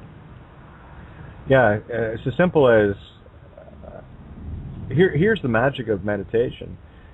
You know, some people think it takes hours and you have to sit for an hour or 30 minutes or whatever. It takes as long as it takes. Because here's the thing, once the thought's empty, once the thought's clear, and you are in that beautiful zone, in the twinkling of an eye, like a lightning bolt. The code book says it, tells you exactly what you're needing to look for. And you'll know when it hits you. Without question, you'll know when it hits you. And a lot of times people experience things that they're not even aware they're experiencing. So if there is anyone that is unaware of anything like that, it's because you've been doing it anyway. You know, so. But simple process. Bill, I love this one because it does. It sends the reptilian brainstem and the left brain into conniptions, going into body rescue. Hey, the cat's away, the mice will play. And you hold your breath, clear your thoughts, and the bolt can hit you just like that. Best place to be, I always recommend it, because typically bathrooms, especially in the lower parts of the house, don't have windows in them. You do your best thinking when you're there. So Anton LaVey wrote a whole essay about the bathroom as a ritual chamber. Well, yeah. Well, it depends on the rituals. I know some of Anton's rituals. I just like his writing because it's like sarcastic, and I think he's funny. Oh, he was hilarious. Yeah, but anyway. Yeah, for those that don't know, Anton wrote the Satanic Bible, amongst other things. So, quite an individual, and someone that went avant-garde. You know, just hey, he checked out the game in his perspective, right? And that's why, you know, people say, "Oh my God, the Satanic Bible." Yes, I have a copy of it. You should actually spend some time reading these things and get a different perspective. And that's the only reason I just like you embody the mirror, he was like trying to embody the devil's advocate. Mm-hmm. I think. Oh yeah, that's exactly it. You know, but what people like that do, people say, "Oh, you know, Anton's evil," and well, that might be from your perspective, absolutely. But the good it gives is the contrast. And can you see it? Can you confront it? Are you strong enough? This is the thing I laugh at with, you know, religious people.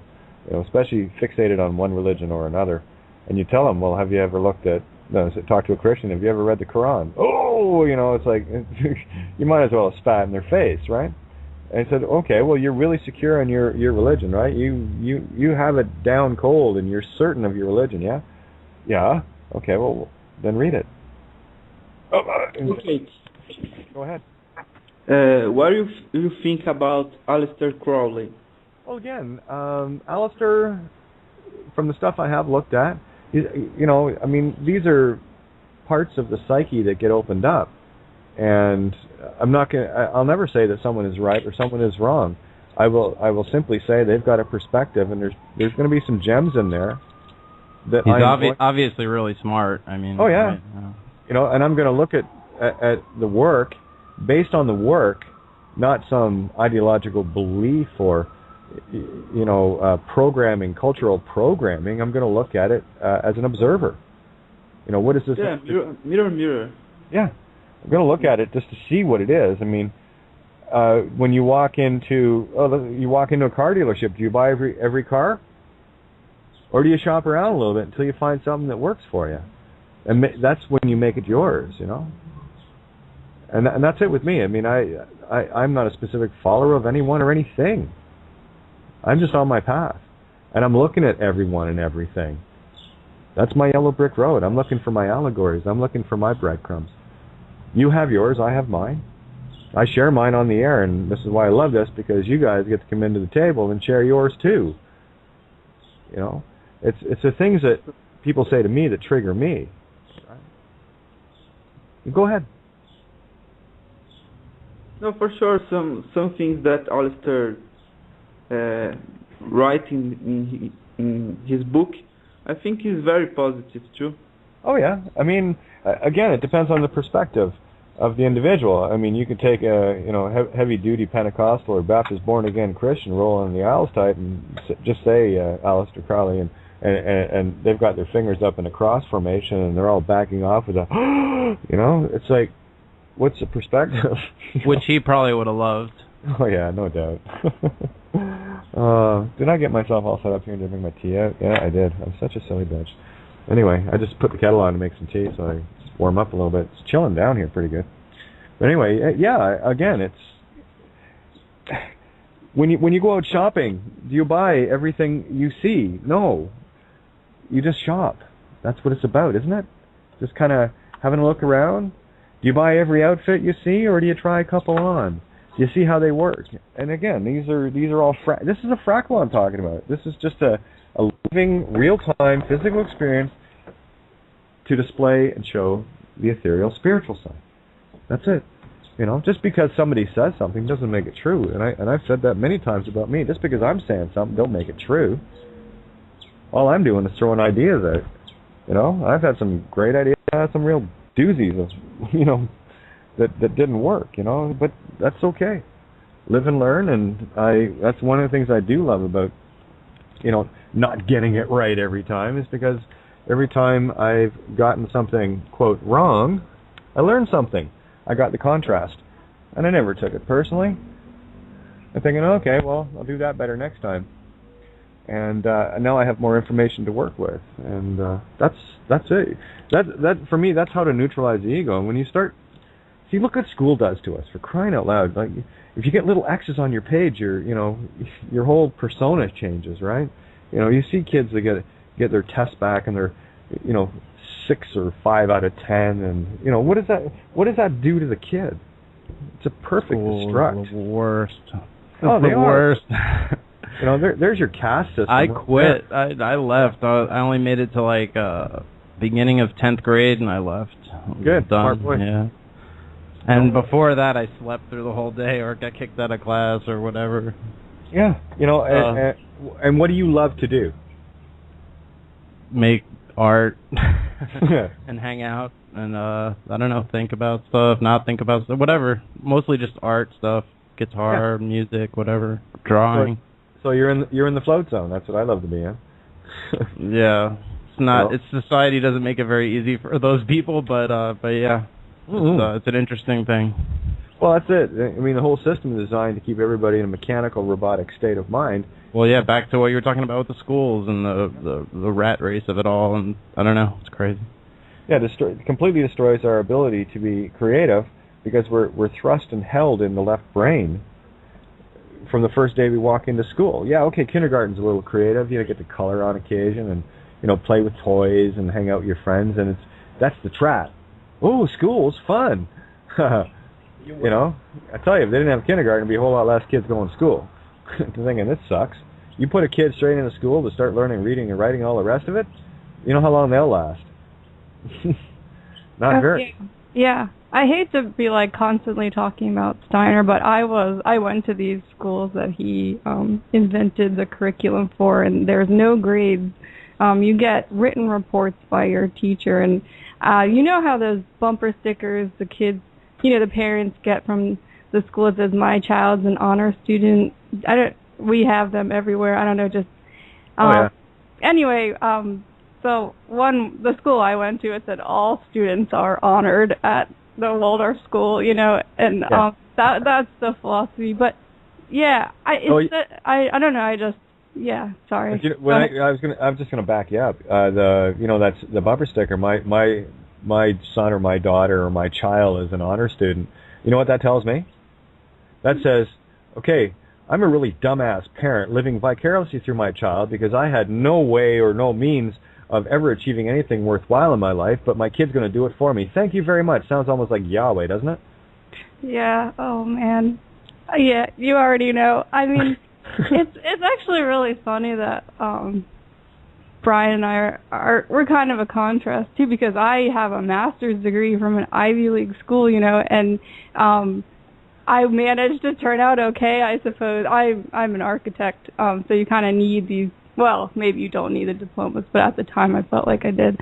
But at the same time, I think you can, or I'm speaking generally, but I think probably there are many people who could find their way through these institutions, but you do have to navigate, Got lucky, though.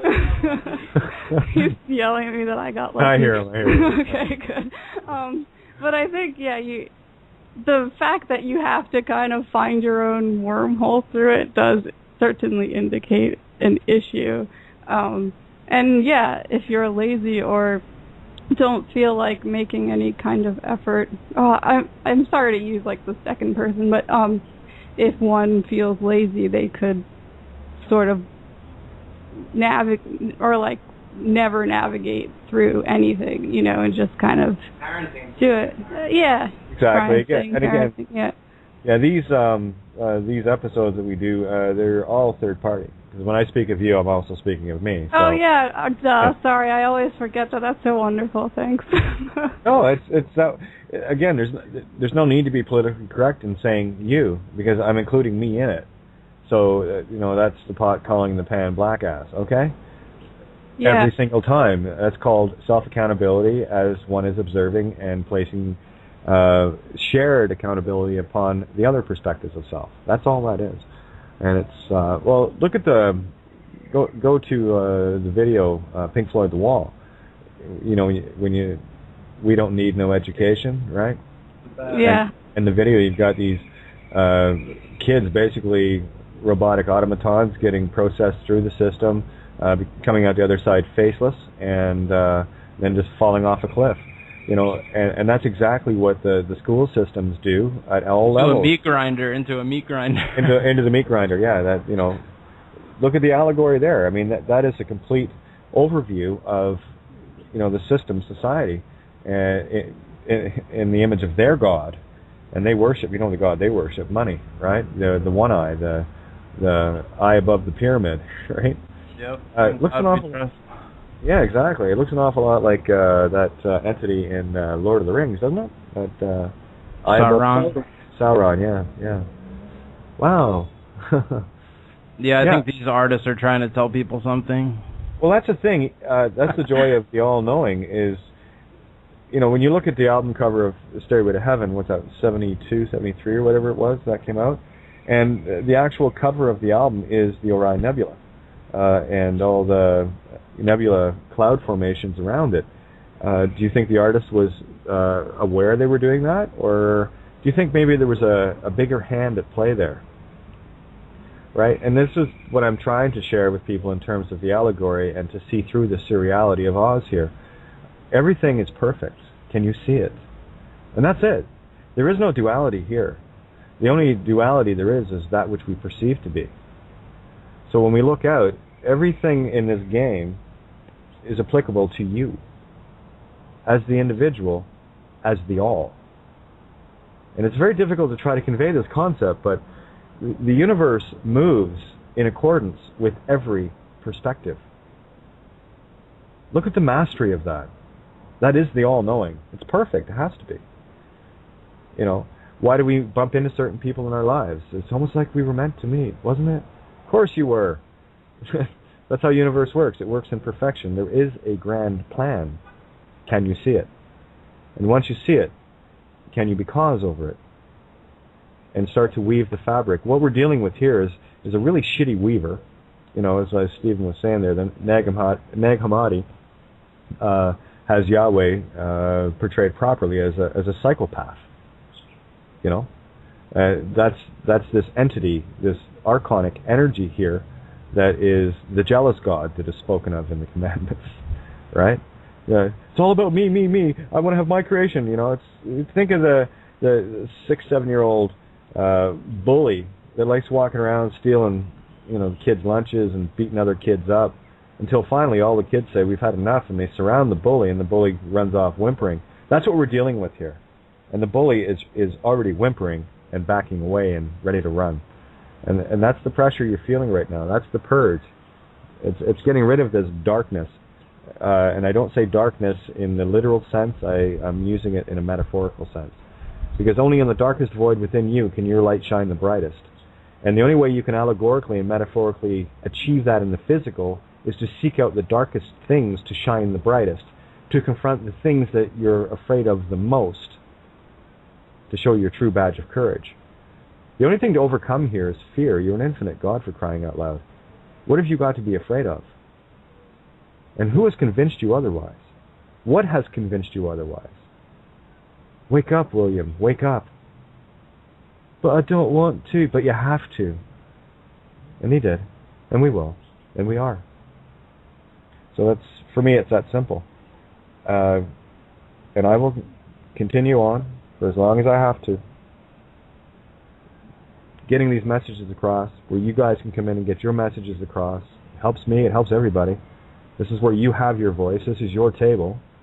You know, it's not like we're sitting at the dinner table and, you know, it's passed the microphone around. You know, it'd be a lot easier if we could all jump in, but that's the problem with Skype. It works like a radio, like a two-way radio. But the thing is, we're at the table. So when I say, Helen, can you pass us out, please? And Helen says her bit. You know, and Ninja, or who else we got in here? We got Eric and... Bindi, yes. And I forgot your name, Pope Shifter. Helen stole your show, man. Sorry. We're also passing the microphone back and forth, which is funny what you just said. So there you go. And I didn't catch your customary calling when you came in. I'm Brian. Brian. Yeah. Brian and Helen. Excellent. Again, you can use your name freely because we know it was a deception. So there you go. Yeah. Yep. Feels better. That whole thing's insane. Yeah, no, it does. I sort of always hadn't cared anyway. I mean, I find the whole thing really interesting and fascinating, but I just do whatever I do, you know? I mean, what else am I going to do? Well, here I try not to worry about it. Here's a duality. You cannot have your name until you let it go. Yeah. See what I mean about contrast? Sure, yeah. I've always been obsessed with balance and contrast and all that stuff. And then later learned I was a Libra. Oh. So it made a lot of sense. But I remember back before I knew anything about that, like growing up, always obsessed with that. So I don't know. Well, what's the balanced Libra? Who are you hanging out with? A Leo?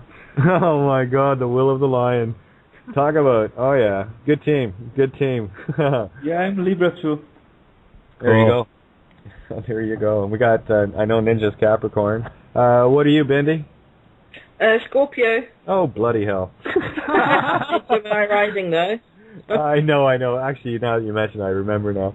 Oh, no. It's I talked to Eric here. I love picking on Scorpios. Well, of course, Sue. I mean, I was hanging with her, and then, of course, we were friends for years before that. So I got really, really well trained in the Scorpio, the stinger in, the stinger out, right? And and you know this for a fact, Bindi, you found your center. I know that. Talking to another Scorpio friend today, Julie. There's another one that's found her center. And I got to tell you, and I say this all the time. The signs I love to hate the most are the ones I love to love the most when they find their center. The Taurians, Sagittarians, Scorpions. They're the ones that typically drive me batty. And when fixed signs. I'm mutable, right? So it's like, fucking move, will ya? Like, come on, dance or something. No, I'm going to stay here. I'm fixed water. I'm fixed fire. I'm fixed this. And, and isn't it funny, though, that Aries fixed fire, right? Or cardinal fire, right? Isn't it? Yeah, cardinal fire. Cardinal, yeah. Yeah, and then fixed earth for Taurus and mutable air for Gemini. Okay, but fixed water for Scorpio.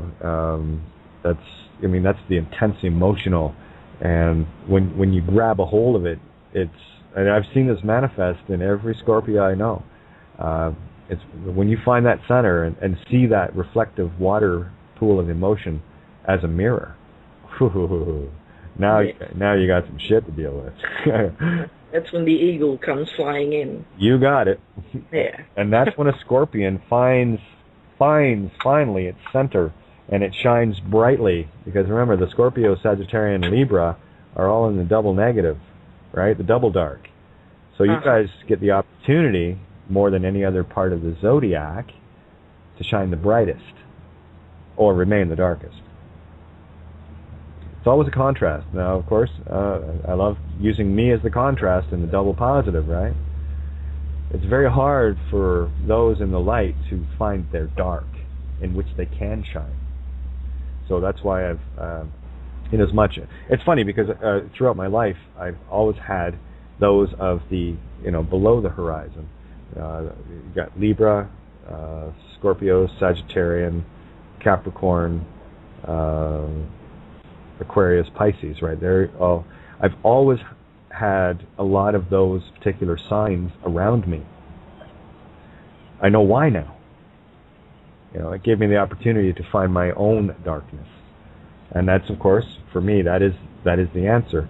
And there's the mirror again with the Scorpio, or the double negatives, Libra, Scorpio, Sag, right? I get an opportunity to shine the brightest with them, right? So you're just a mirror for me. That's it. But we got 3 minutes left here before we roll off. So let me give a heads up to everybody. If you want to continue in for the rollover into the recording, call in at area code 661-467-2401. And of course, Skype in, refresh the page, hit the Skype button. It'll redirect and get you on the board. If you want to chat, just hit 1 on the dial pad. A great big shout out and thank you to criticalmassradio.co.uk. Paul, Lisa, and the crew, thank you guys so much for this platform every night. And of course, I love hanging out on the main page every Tuesday afternoon, 1 to 3 p.m. Eastern Standard here, and of course 6 to 8 p.m. Greenwich Mean Time. Always a treat to know that I'm talking directly to home turf. I'm from the UK, so it's kind of it's always a home gathering every Tuesday afternoon. Of course now too, right? But you guys know what I mean. I'm allowed my little things here and there. But there you go. But yeah, getting back to the signs though, Bindi, you're Scorpio. You know your power, and I'm sure you can. I'm getting there. Well, I'm sure you can give a few examples of that stinger just going a little wild on everything outside of you and inside of you. Oh yes. But what a gift. Well, I'm still getting there. Every now and then the eagle flies, but I fall smack on my face. Enough to still keep growing. Yeah. Yeah. And most of it's just when you're yelling at yourself.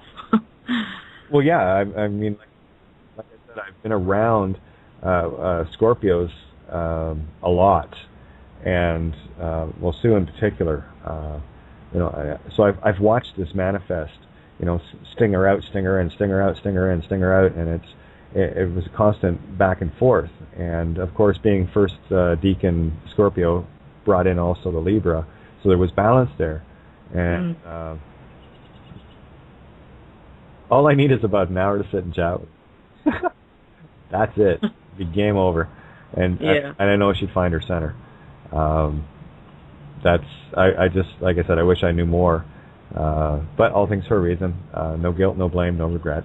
Things are as they're supposed to be. It is perfect for a reason. And we're getting there. We're just, slow but sure, but we're getting there. A lot quicker now, though, huh? Uh-huh. Well, just like you love a bit of a rant, I think Scorpios are good at that as well. Yeah. On the emotional part. Oh, my God, yeah. I feel this, I feel that. I've heard myself doing that many times. You know what's funny about me? I'll tell you about the twins. I'll be in the middle of one of my Leo ascendant rants, and just before the TLB really had me by the tail swinging, right? I'd be like tearing a strip out of somebody on a job site or whatever, and as I'm going, it's like I can hear me inside going, "Okay, you said enough. That's good.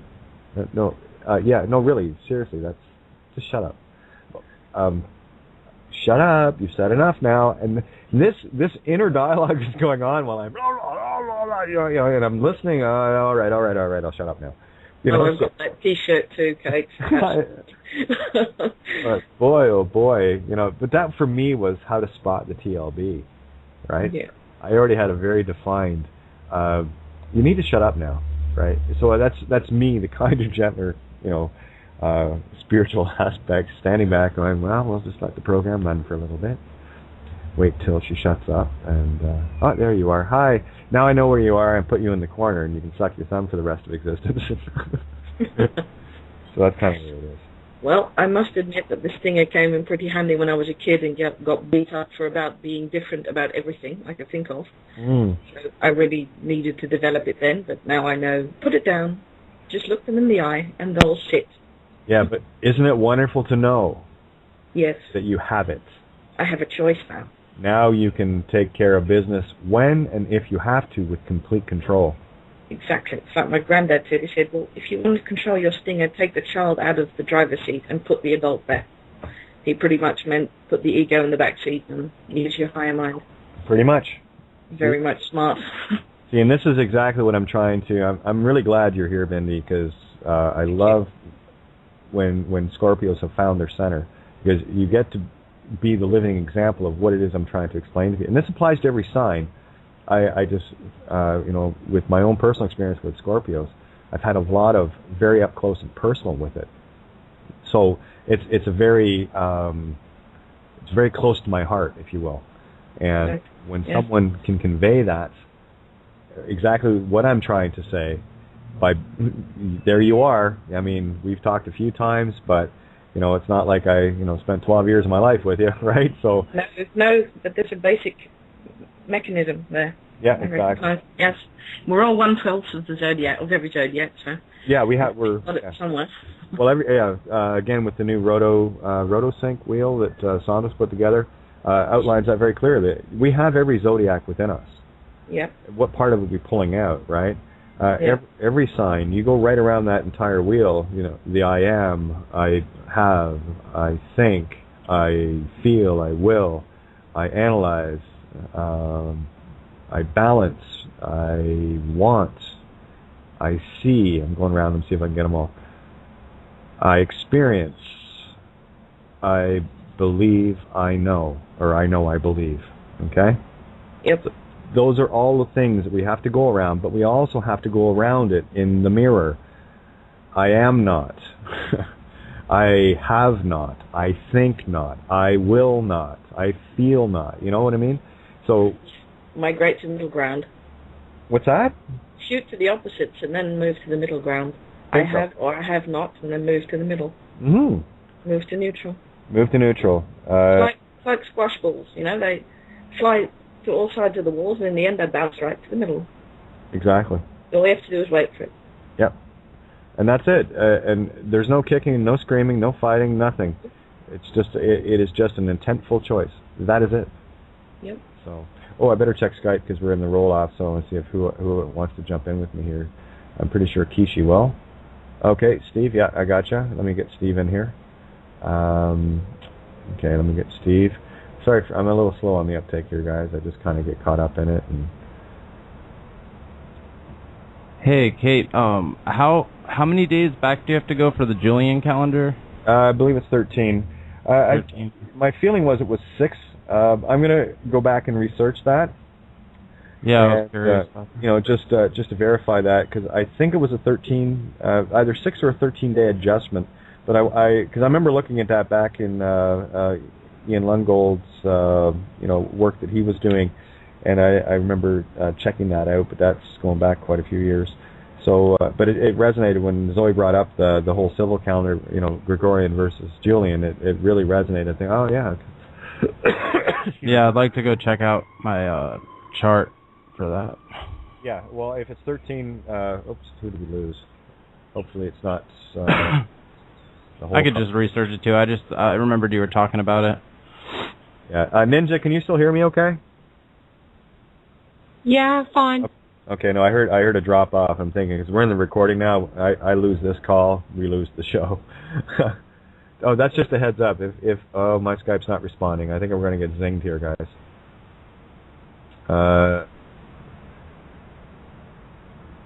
Ninja?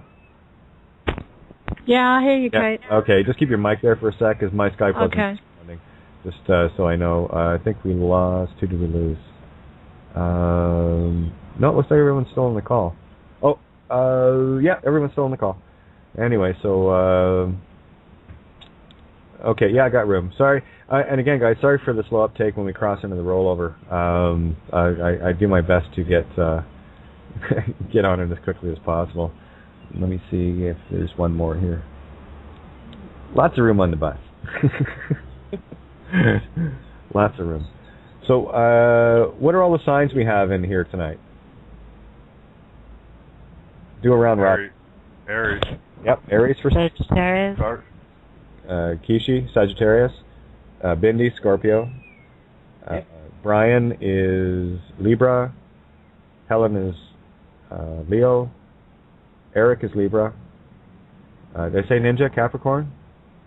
And I am Gemini, and who else? Who did I miss? I think I got everyone in the call anyway. Taurus. Who's Taurus? No Taurus. No. It's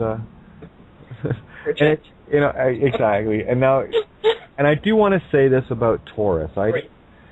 My experience with Taurians has been both amazing and really sucks. Okay? I've got one as a dad. Right? So I don't want to sound like I'm beating up any one particular sign. I'm not. I'm just telling people my experience. And the toughest ones that I've had experiences with are Scorpio, Taurus, and Sagittarius. Well, I was out in the corrals working with 23 Tauruses today. Oh, nice. How were they? Stubborn? Most of them were pretty cool, but you always got the asshole. Isn't that true, though, eh? One in every herd. Yep, there you go. Yeah, it's interesting. And of course, hopefully Friday we'll have Santo on. I'm sure he'll be rested by then. That'll be great to have him back. And there have been other. You better ask Hiromi about that. Yeah, well, yeah, I know. In case there's something planned about going out and doing something, but I'll tag him and see what's up. Oh, Vanessa wants to jump in. So, Vanessa, how are you? Yeah, hi. Yeah, what sign are you, hon? I'm a Taurus. That's right. Always an honorary one in the bunch. I'm a Taurus. Yeah, and you're a damn fine one. Like I said, I won't pick one side or the other, but I'll tell you, my experience with Taurians have been about 80% on the get out of my life side of things, and then the other 20%, Vanessa's one and Patty's another. When you find your fixed earth, and when you find that truth and can stand in it, there's nothing more powerful, nothing more stubborn either. They're tough to move. Santo does a great analogy or a breakdown of the sign. They're tough to move, and they're slow to move, but when they do, they're certain of their footing. Oh, I can't wait till he's on again, and I'm going to call him and of course, and throw get him mutable to do air into the mix, and you got problems right from the get-go. Sorry, just my nature. But I had to come in and just tell you that I'm a Taurus. Yep. Awesome. So you were missing the Taurus, and I just had to show up. now we need a Cancer, and is that everybody or no? I think that's everybody. We can take that now. And I will say that yesterday's show and the show before were both concerning Taurians. Just a coincidence. They were quite the experience yesterday and the day before. Boy, those shills were holy cow. They're fun. Well, you know what? It kind of reminded me of the movie The Exorcist when she started spitting all that nonsense out, trying to deter them from what they were doing. It just reminded me. It was just so silly. I know. Actually, the next trick I want to see Shill come in, and I want to see if they can rotate their head around. Yeah. A couple times. That would be cool. You want to impress me? Oh, that's original.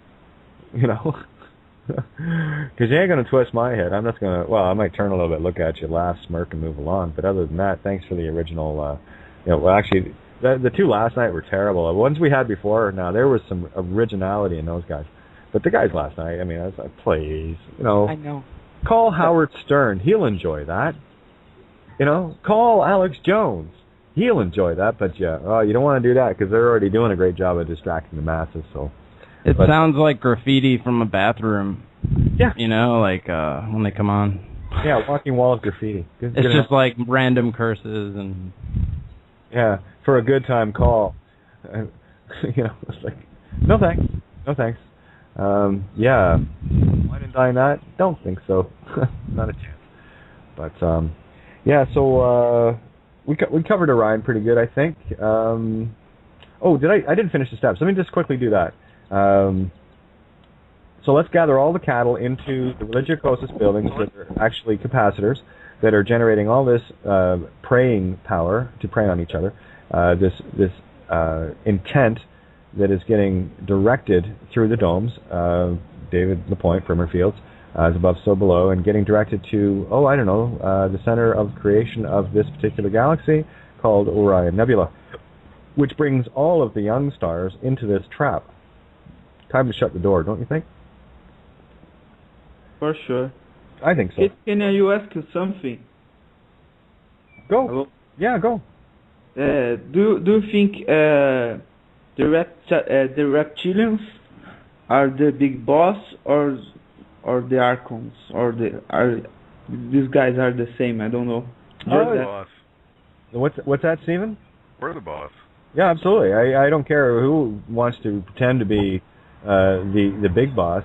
Sorry, you're it. I'm it. Yeah, I was going to say, why don't we just redirect that energy somewhere? No, it's like I put in the Skype room a minute ago. I said I'm a force of one. I said that's my interpretation of Air Force One.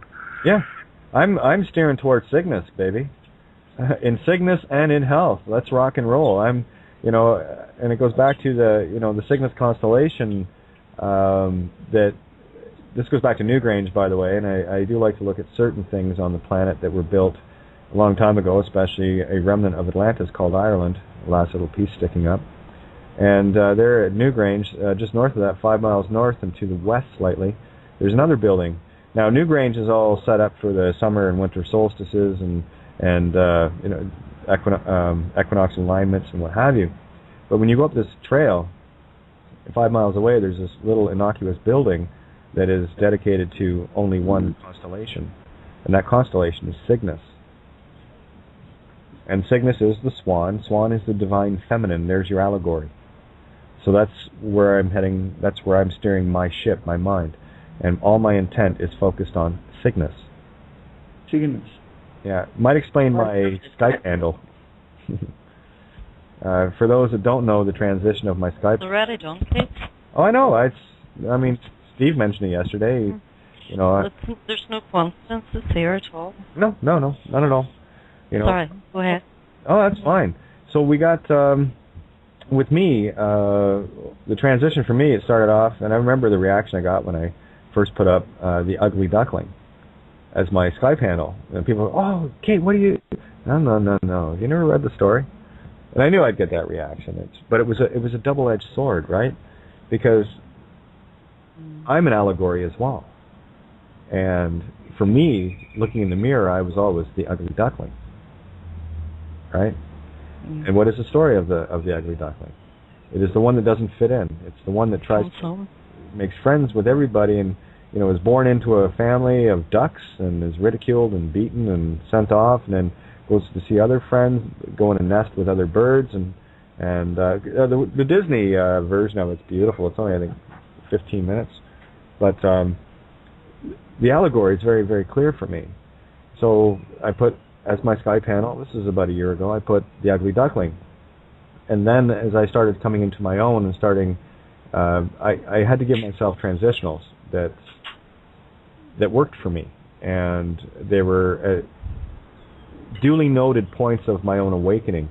And then a few months later, I might have been actually Ugly Duckling probably about a year and a half now, but about 5 or 6 months later, I changed it to Cygnus Rising. So that's the swan rising. Not quite full swan yet, and but getting there. And then not that long ago, I guess about 6 months back, I changed it to Cygnus Trumpets, and that's the swan finally coming into its own and yelling loud. And of course, that was also the correlation to the seventh seal, the seventh trumpet, right? And then I changed it not that long ago to Cygnus Trumpet, the divine feminine, love conquers all. And that one was based upon you, not me. When I could see it, when I could finally see the love trumping and people coming into that zone, that's when I knew that love has conquered all. And well, it already has. So Cygnus trumps it is yours, not mine. That's the reflection. That's beautiful. I think this one got me to your radio show as well, Kate. There you go. Just followed it. I was born in WA, the Black Swan, right above my cot, literally. Huh. And there's this one got a nest on a roof, sunny. Awesome. Just a coincidence. Yeah, of course. Look away. There's nothing behind the curtain. No. It's got a built-in dark side, the white and the black one. So there you go. Beautiful. So who wants to share a little story about their own awakening? Well, I was just going to say I've always liked Rudolph the Red-Nosed Reindeer. Right on. Similar in a way, but... Well, you've always liked consciousness, right? Because Rudolph was the ninth, yeah? Yeah. There's a lot of cool stuff in that one. On Dasher, on Dancer, on... Have a good night. Oh, are you gone, Vanessa? Oh. Oh. No, I'm here. Well, say goodnight for us, too. Everyone good night. Right on. Night, John Boy. Night, Lawn Boy. Good night, Jim Bag. Night. Good night. Uh-huh. Well, that was one of my favorite shows. I know, it was great. Still see the ending, the picture, and good night, Mary Ellen. Good night, Jim Bob. Yeah. Who remembers the theme tune? Who remembers what? The theme tune. Not familiar. The tune. Oh, the tune to it, yeah. No. The tune. Yeah, I got it. Da, da, da, da, da. Oh yeah, you betcha. Yeah. Okay, everyone's going to be going to YouTube tonight. Search out. Thanks. Hey, I got a good one. I got a good movie for you if you want to watch one that's got Grandpa in there, Grandpa Waltman.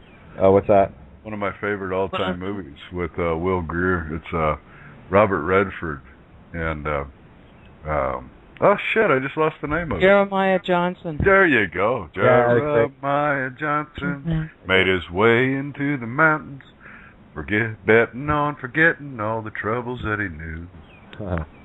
Right in on. this one, Pilgrim. and I'll get you another. Was that the same time as the same as Mr. Red? I'm sorry, I didn't hear that. Go again. That's one of my all-time favorite movies. Yeah, you never know where these shows end up, eh? Well, at least we're all on the same page, even if we're not on the same paragraph. Oh, it's all good. It's all good. You know, that's the whole thing, though. You know, it's about handing out whatever, you know, is relevant during the course of the show, and then having these little downtime moments at the end where it's just everything coalesces and you know, it's just a flowing energy. That's why I like this. You know, and you guys just, I prefer, you know, like at this point, just to kind of sit back and let you guys do the magic. It's just you and me and a dog named Boo traveling and living on the line. Exactly. You know, but any burning questions? Who wants to interview me? Kate, do you know how you were talking about how Emily kept repeating the EA? Yeah. Right. Well, my second son, he kept saying this Gutta, right? And now the wee granddaughter, she's coming out with the same friggin' word, and I'm like, right, there's something in that. Now that you draw my attention to it as well, you know. Ah, interesting. Gutta. Gutta. Gutta. Sounds like good in German to us. I was going to say it sounds German to me. It sounds like good in German. Yeah, Gutta. Goethe? Yeah. Scandinavian? Yeah. No, it's German, I believe. Yeah. Bulgarian. Yeah. It's also a cheese. Gouda? My life's pretty damn good right now. Nana's cheesy. All right, Kate, I got one for you. Okay. This is kind of a direction I've been going for quite a while, and you brought it up on a couple of recent occasions. So, and Tony brought it up to me last night when he was Skyping the shit out of me. You alluded to the fact of the pyramids and the golden cap, and also they were covered in a glaze, so they shone brightly, and they were energy productions, at least the ones mainly on the Giza and several around the world.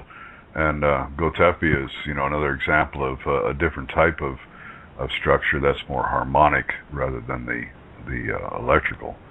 But you can go back through the Nag Hammadi, you can go through many of the interpretations out of the Dead Sea Scrolls and the Veda, and I'll tell you what, if anybody's waiting for somebody to come from the sky that's going to be their brother to save them, you better put your head between your knees and kiss your ass goodbye, because they already fucked you 10,000 fucking years ago.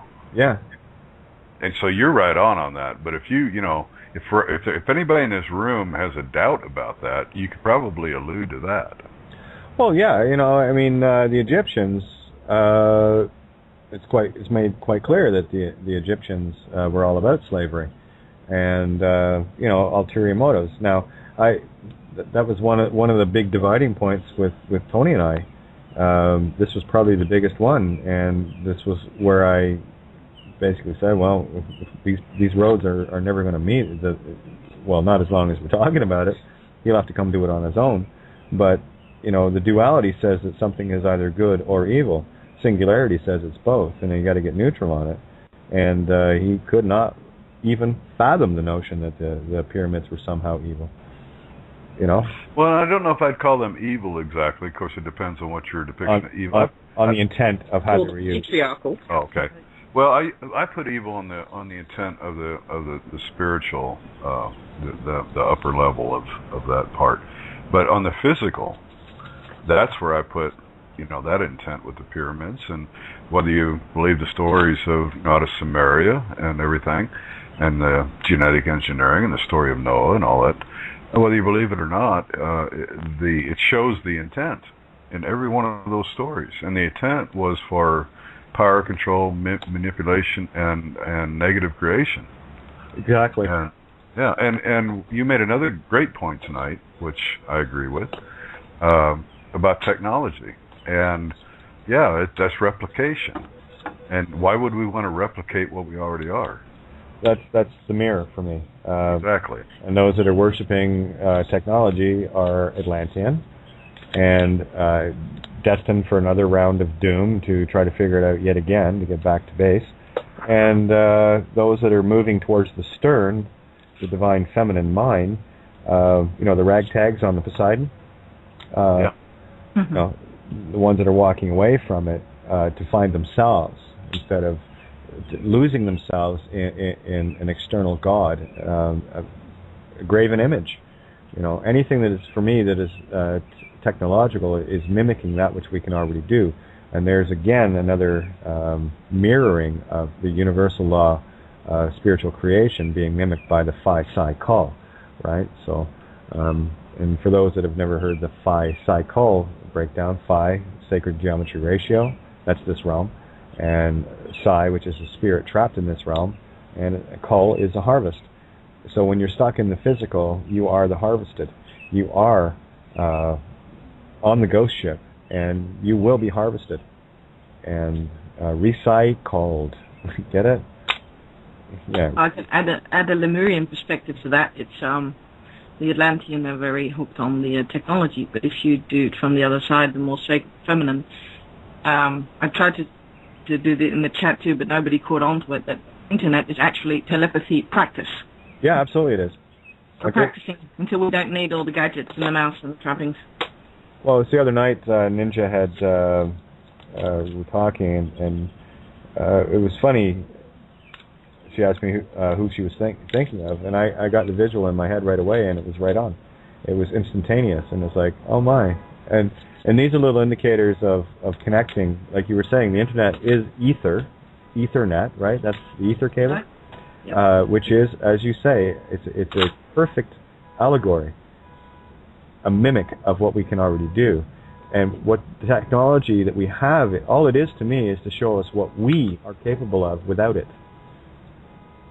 In the mirror. Yep. The technologies we think we need now either become our crutches that we will lean on, or they will become the tools that we use to find ourselves and do it without it. That's because those that are creating the technology stem from the same ones who did it in the past. Yes. And that is their God. And we have been brought along to believe, because of our head down, that we had to go along with their God. But yeah, we're not buying it anymore. No, man. I don't know where you got this fucking shit, but I ain't taking it. No, I totally agree. It's dreadful too. Yeah, I said on Mel V's show, you can take a piece of shit and shine it up and paint it all sorts of pretty colors, but it's still a piece of shit. And here's the other side of it, though. You put that shiny piece of shit in the window, somebody will buy it. That's the side. Well, yeah, then you can make, mass production and assembly lines and sell a whole bunch of shit. Right, exactly. Welcome to, consumeria, the whore of Babylon, consumerianism. It's beautiful. Exactly. And then stack them all up in the high-rise buildings and concentrate them all, so all they can do is buy this shit off the walls. That's right, and you got to get the whole collection, all 28 colors of shit.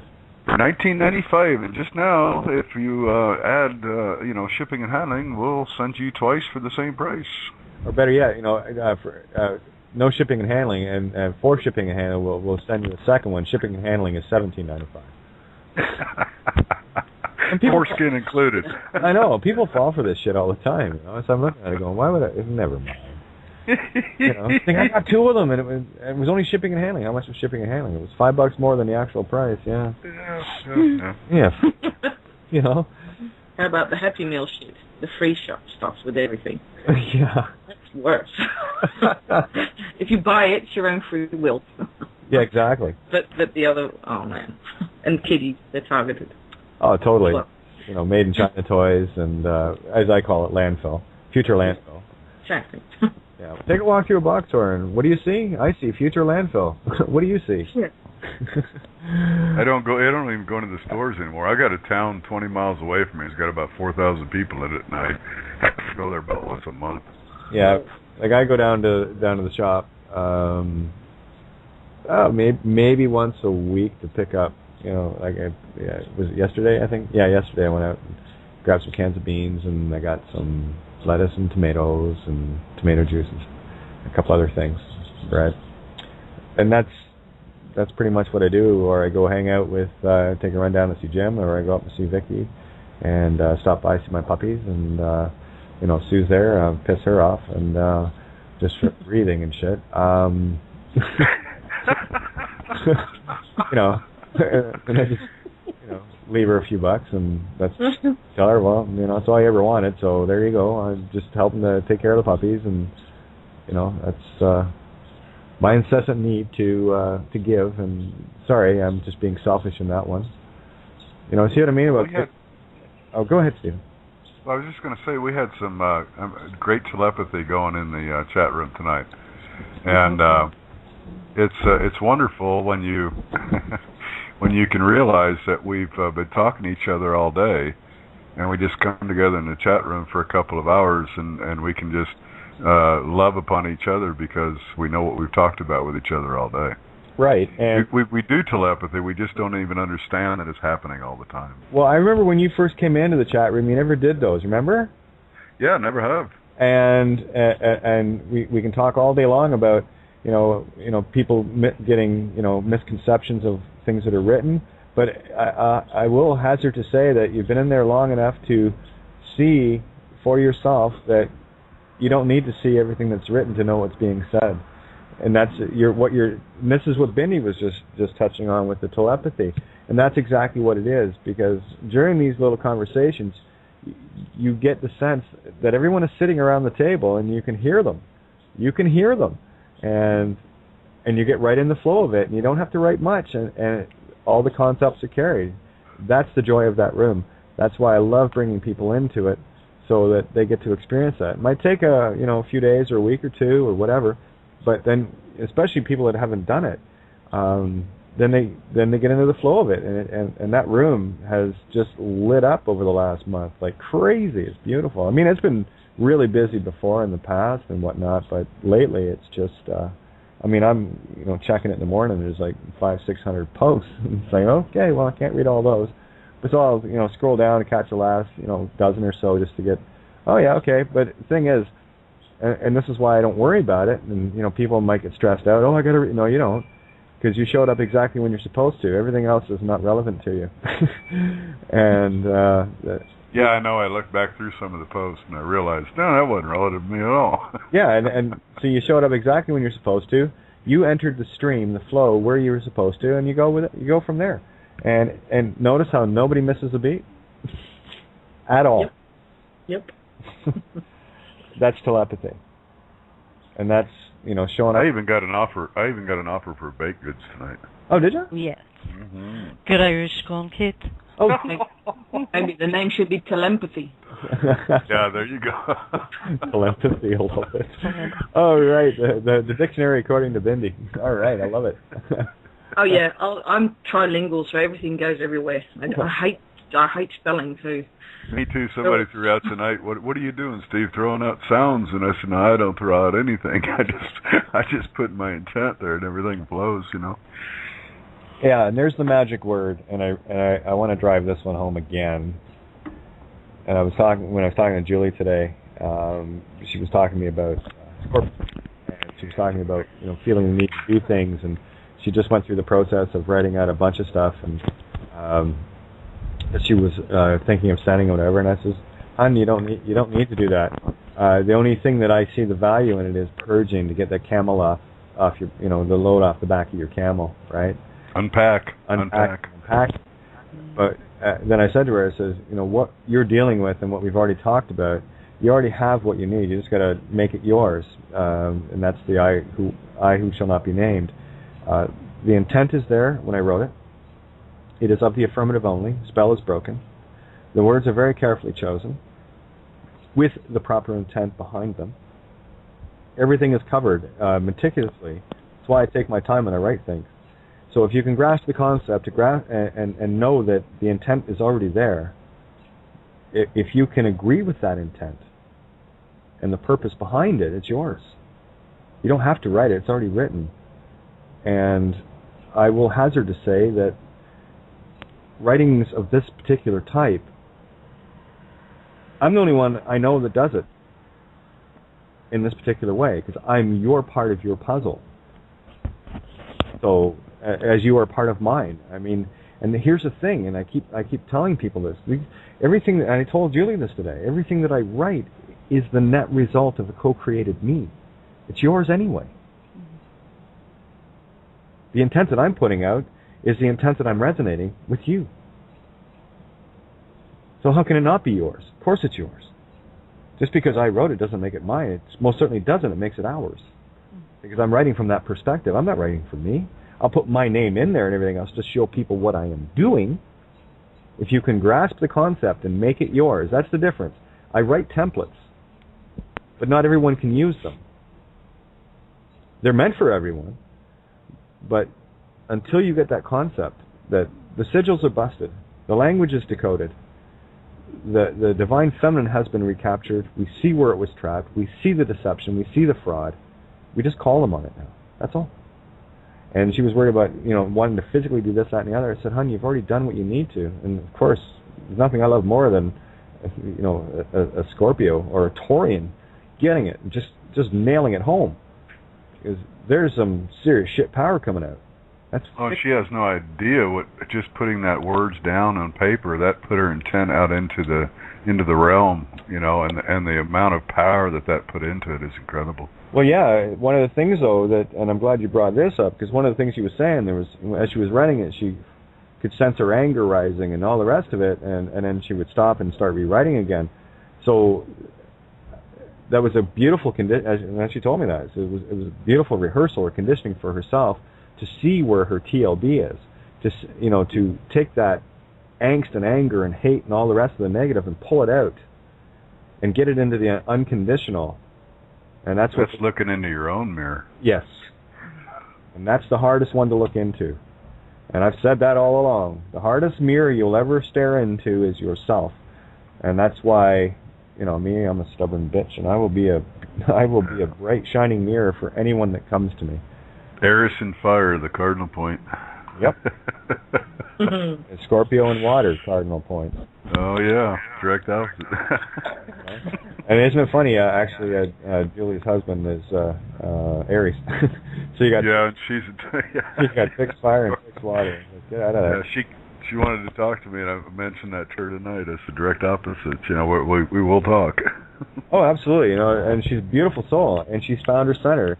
And I remember talking to her about a month ago, and she was in the middle of some stuff, and she is night and day. She has found her center, and again, she's Leo ascendant too, right? And whoa. Yeah, no shit. Scorpio with a Leo ascendant, that's some dangerous ass shit there.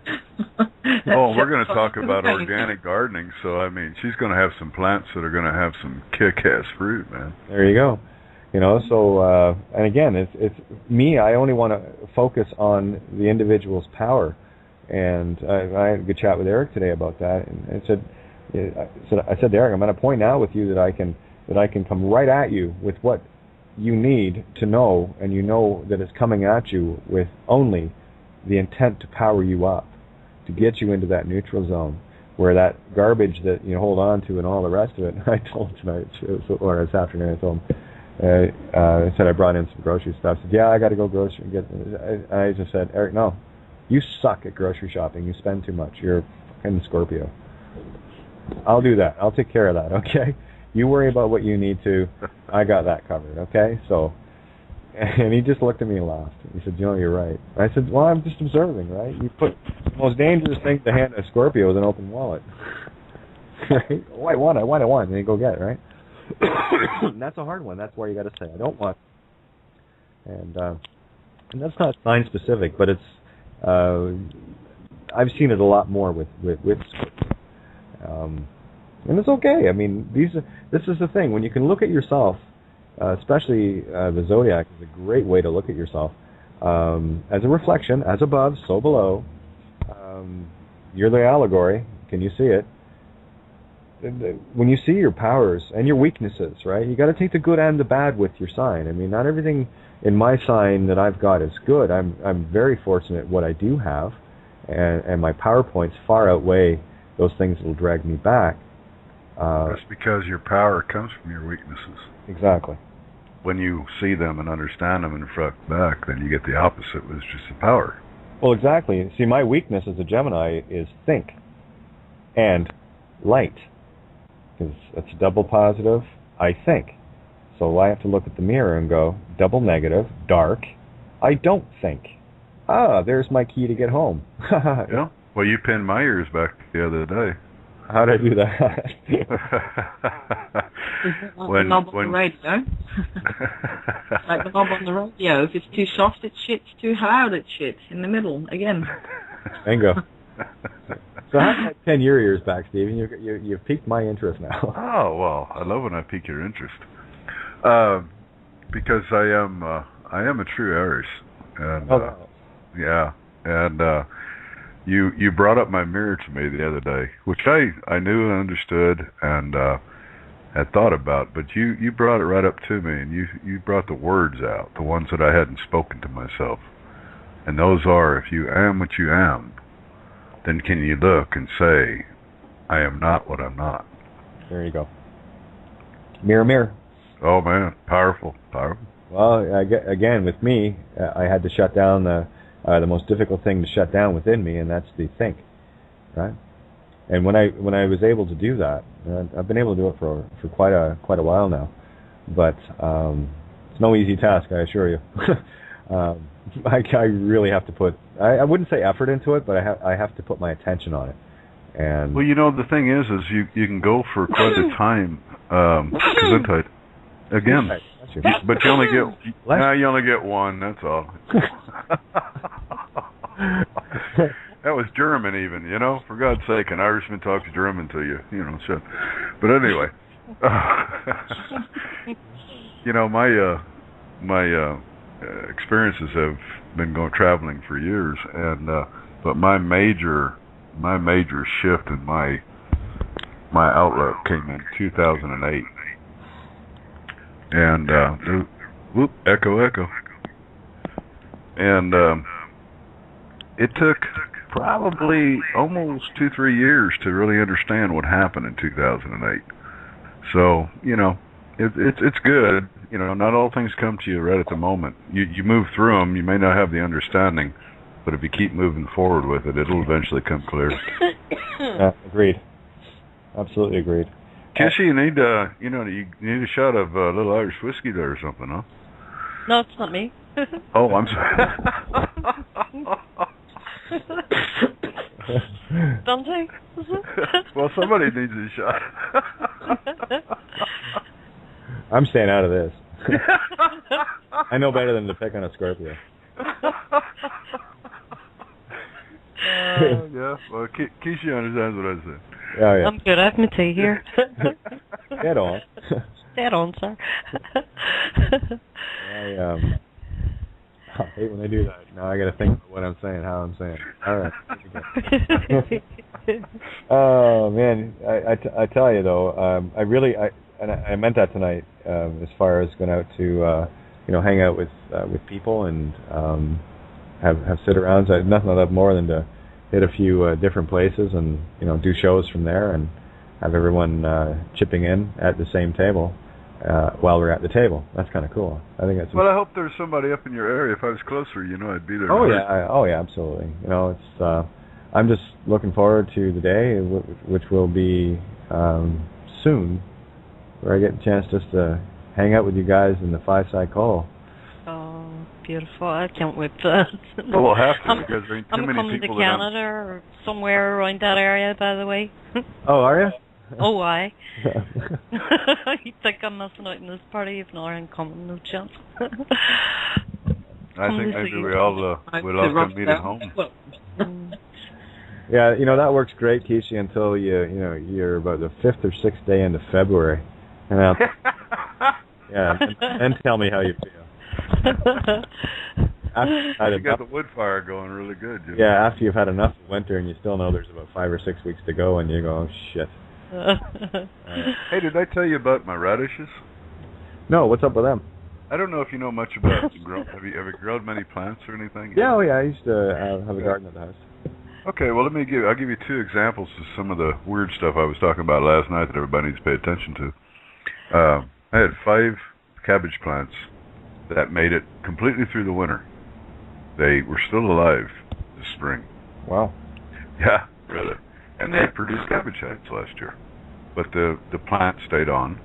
And so there was 5 of them left. And so I went out, I don't know, might have been back in February. And I seen them, and I thought, well, that's different, and never seen that before. And so I just let them there, and see what happens. And so I let them there, and I planted some radishes a while back. And the 5 cabbage plants, out of the 5, 3 of them shot up and went straight to flower and went to seed. Wow. And the other 2 are making heads. This is weird shit, man. I don't know how much growing y'all have ever done. No, that's like, well, I have an allegory. I had my adenoids removed when I was a kid, and damn things grew back. They're not supposed to, so I get it. So then I put the radishes in, and the other day I was out there in the garden and just looking because I thought, well, it's been a little while, see how they're doing, and I look over there and they're about a foot up off the ground, and I look down below and I can see there's a little radish down there. It's about the size of a nickel. And the damn things went straight up in the air in the flower and going to seed. Wow. Yeah, it's strange shit, man. That is weird. Yeah. So, like I was saying, we're not flying with the clouds above us anymore. We're flying through the clouds. And I see the allegory of all the seeds that we have been, sowing for a very long time now. Some of us much longer, like you, Stephen, are finally coming to fruition. And what's happening is everything is going to seed. Yes. And that's perfect example. Again, if you want to see the clue, just look at the illusion around you in the physical, which is again. Whoa! I have to say something about that real quick. Sure. And their illusion of the physical is one thing. Yes. But there is another physical that Gaia, Sophia, and us live by and live with, part of, and that is not an illusion. No, that's the infinite. Yeah, that's where you have to decide which is real and which is an illusion. Right. Again. The original Garden of Eden. Yes. And the Garden of Eden is between your ears, by the way. And thank you. Yes, of course. Heaven's in the head. That's why I'm an Irish. But again, and it just to reinforce the idea that the physical is only the manifestation of the thought creation or the intent. Ah, beautiful. Sure, projection. Yeah, that's it. And we are all projecting this. So what we're doing now is we're taking back control of our projectors. That we're not going to be. My friends used to say we're all outdoor cinemas. Yeah. Well, again, I always said you can't bullshit a bullshitter. On a bet? No, I'm not a bullshitter then. I've talked to a few cops. Of course you can. Anyway, except the damn Taurus, This is going back a ways, maybe about a year or so ago. I've talked about Saturn being the projector with the hexagon on the bottom, which actually creates a box in the 3D. Two-dimensional hexagon is a box in 3D, and I always saw Saturn, the Lord of the Rings, as the projection that was the projector that was taken over. And of course, what Eric was saying about the moon having been brought in around the time of the Egyptians, that makes total sense, because when you look back through what we can get from history, the only real things that I found that were of any use were the things that were hidden, like the Nag Hammadi and Sumerian scrolls or tablets and what have you. Those things that were hidden for a specific reason. And of course, when you look at a lot of the hieroglyphs had been distorted and altered and filled in. They found a lot of these, where they actually had mortared in some of the hieroglyphs to change the meanings of them, and very well done. But again, these were the things that were being uncovered, things that were being hidden from us, and the ruse is up, guys.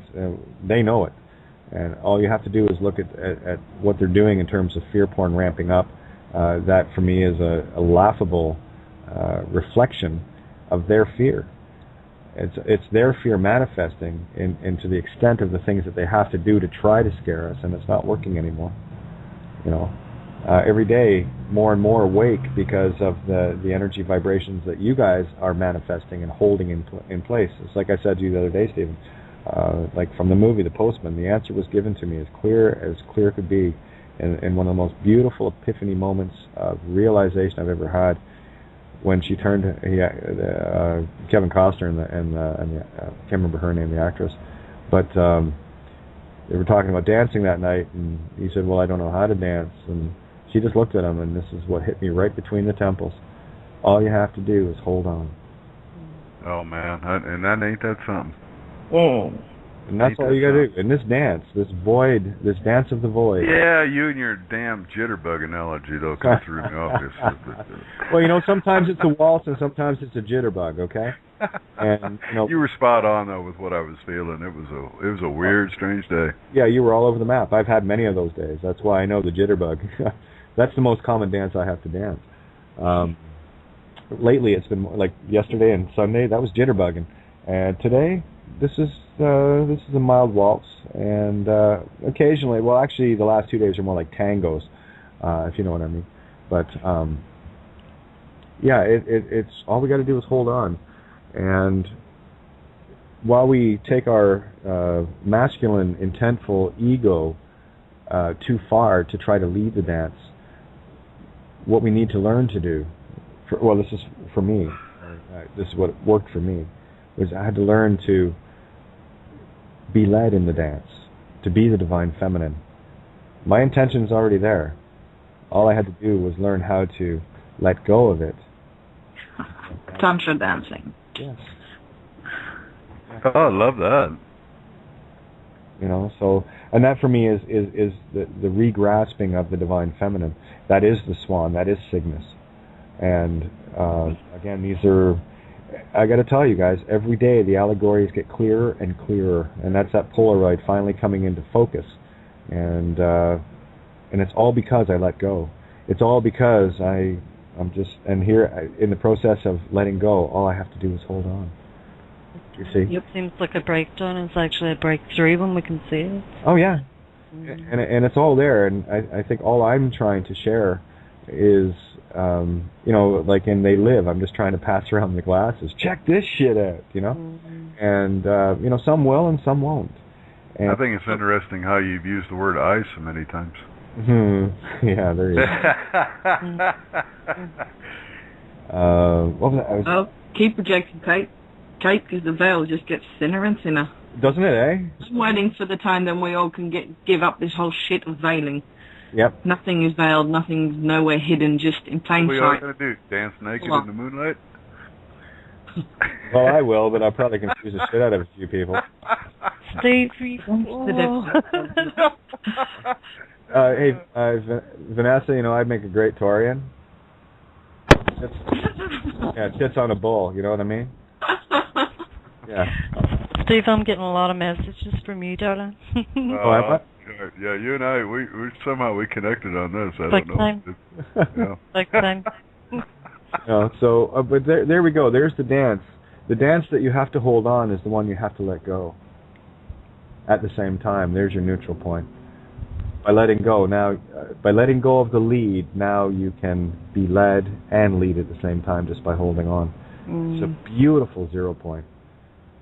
The lead or the leash? Bindi. Oh yeah, you're my newest favorite Scorpio. How about the lead or the lead? All spelled the same way. Yeah. One's a very heavy metal, and the other one is lead or just being run around by the nose. Exactly. Yeah. Led Zeppelin or Lord Zeppelin, yeah, right. Yeah, there you go. Oh, you want to go Zeppelin? You want to go Zeppelin tonight? Oh, I love Zeppelin. Don't get me wrong. Oh, sure. Oh yeah, I mean a lot of the lyrics from especially the Stairway to Heaven album. Excuse me. Very powerful. I mean, I'm into Florence and the Machine at the moment. That lady, I don't know if she knows it, but she's awake. Oh, she's great. Hey, Kate, did you like my my sendings of the Jethro Tull the other day? Yes. Wasn't that it's a great album? nice? Aqualung is a great album. Oh, wonderful. Yeah. The one-legged piper. Yeah. Psalm 43. Yes. Steve, you looking for another wife, Penny Chance? Do what? Are you looking for another wife, Penny Chance? No, I have one. Thank you very much. Oh, okay. But the opera. Just thought it off anyway, you know. But you know, throw it on there. I have a few more lives to go, probably. So you know, I don't know. I told you I haven't been to Ireland for about 400 years, so we'll see. Oh, it's by the time you get home, isn't it? Well, I'm working on it, my friend. It's been a long traveling trip. Right on. Well, listen, we got ourselves about 4.5 minutes here. Do you guys want me to finish off with a tune? I've got one I'd like to play. Well, you're the boss. Well, I'm not. Good night. Good night, Irene. Good night, Irene. I'll see you in my dreams. Exactly. Yeah, we got about 4 minutes here, so I'm going to put on Because Tonight. I haven't heard that one in a while, so it was looking at me going, play me. I said, okay. So listen, great big thank you to all you guys. Always a pleasure and a treat to hang out with you guys every single night. You know, like I said, these are the moments I wait for and I live for, and I'm just happy to be here and hang out with you guys. So, much love. Love all. Get back at you, Maggie. Thanks, Kate. Bye-bye. All right, hang in there, guys. I'll play this, and then we roll off, okay? So much love, and we'll catch you guys tomorrow night. Love you all. Okay. Yeah. Yeah. Night, Eric. Night, Eric. Good night, Steve. Night, Good night, Jim John. Bob. Good night, Jim Bob. Thanks, John boy. Wow, why did it feel like fucked up? You guys. Love all. Love all.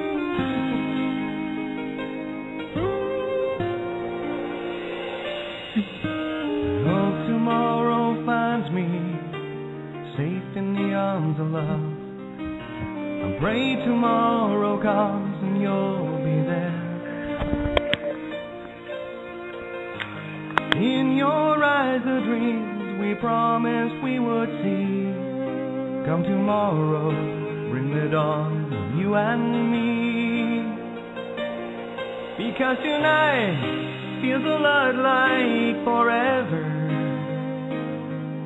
Every moment hangs in silence without you. Because tonight is not somewhere I wanna be. I need you near. I need you here. Because tonight being here without you just isn't me.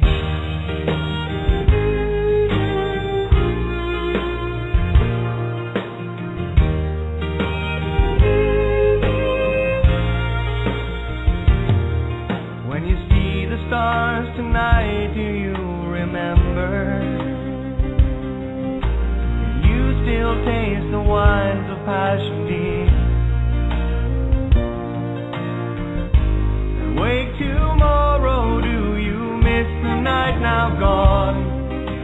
Is there enough to hold your heart for me? Because tonight feels a lot like forever. Every moment hangs in silence without you. Because tonight is not somewhere I wanna be. I need you near.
way.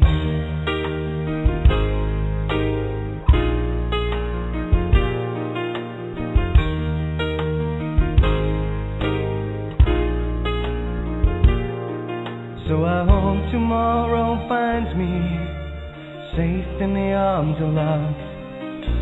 I pray tomorrow comes and you'll be there. Tell you what, the song that you wrote doesn't involve any experience at all with anyone or anything in your life, right? What do you mean it does? Of course it does.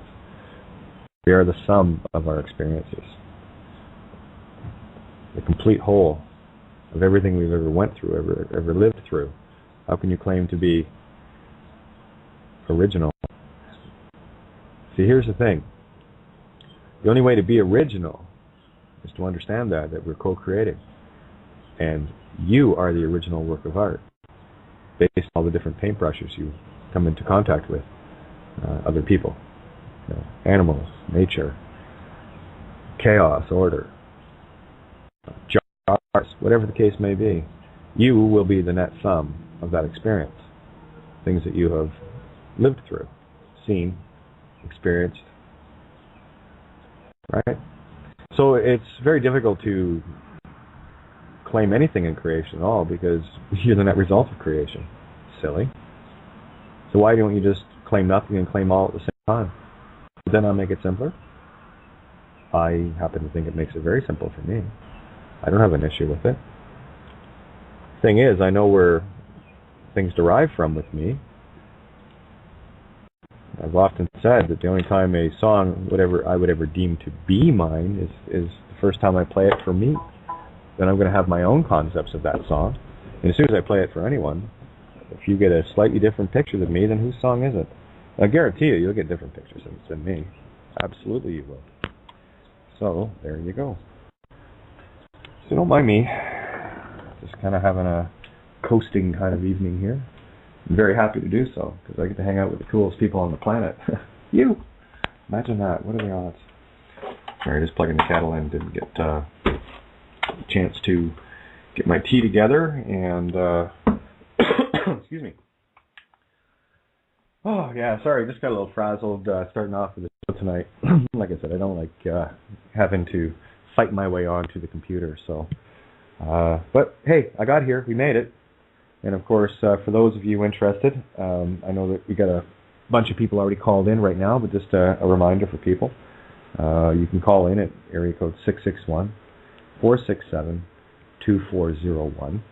And, of course, if you want to get on the board, especially to join in after, when we go into the recording part, because we generally do, that's a neat thing. When the flow starts, it just doesn't stop until Blog Talk says, thank you for using Blog Talk Radio at the end of the third hour. But anyway, yeah, you can, if you don't see the Skype pin on your page, all you have to do is refresh the page, and you'll see the Skype pin. If you want to call in, then just click on that, and it will reroute you. Don't worry about shutting down the show or anything else. It actually reroutes you and says it disconnects you, and it'll bring you to the board. So if you have any questions or you want to jump in, on your phone dial pad, just press 1. On Skype, you have to open up the little dial pad, which you scroll your mouse over the picture, and you'll see a bar pop up. Look for the plus symbol, hit that, and then you'll see another menu open up. It says Show Dial Pad right at the bottom of that. Click on that. It'll open the dial pad. Hit 1. Just like that. Yeah, isn't that fun? So, where else do we want to go? Okay, so I was talking a little bit about Orion. I want to go back to the board here. I was just on... what do you call it? Facebook. Fascist book. Yeah, okay, no one's put their hand up yet, so all right. But anyway, talking more about Orion. Yeah, I had a lot of intuitives regarding Orion and what may be involved, because I mean there is a great fascination around the planet with regards to Orion. It's a very, I mean, one of the most recognizable, if not the most, other than the Big Dipper, Ursa Major, in our particular night sky. There's a couple, but the Big Dipper and Orion, they're standouts.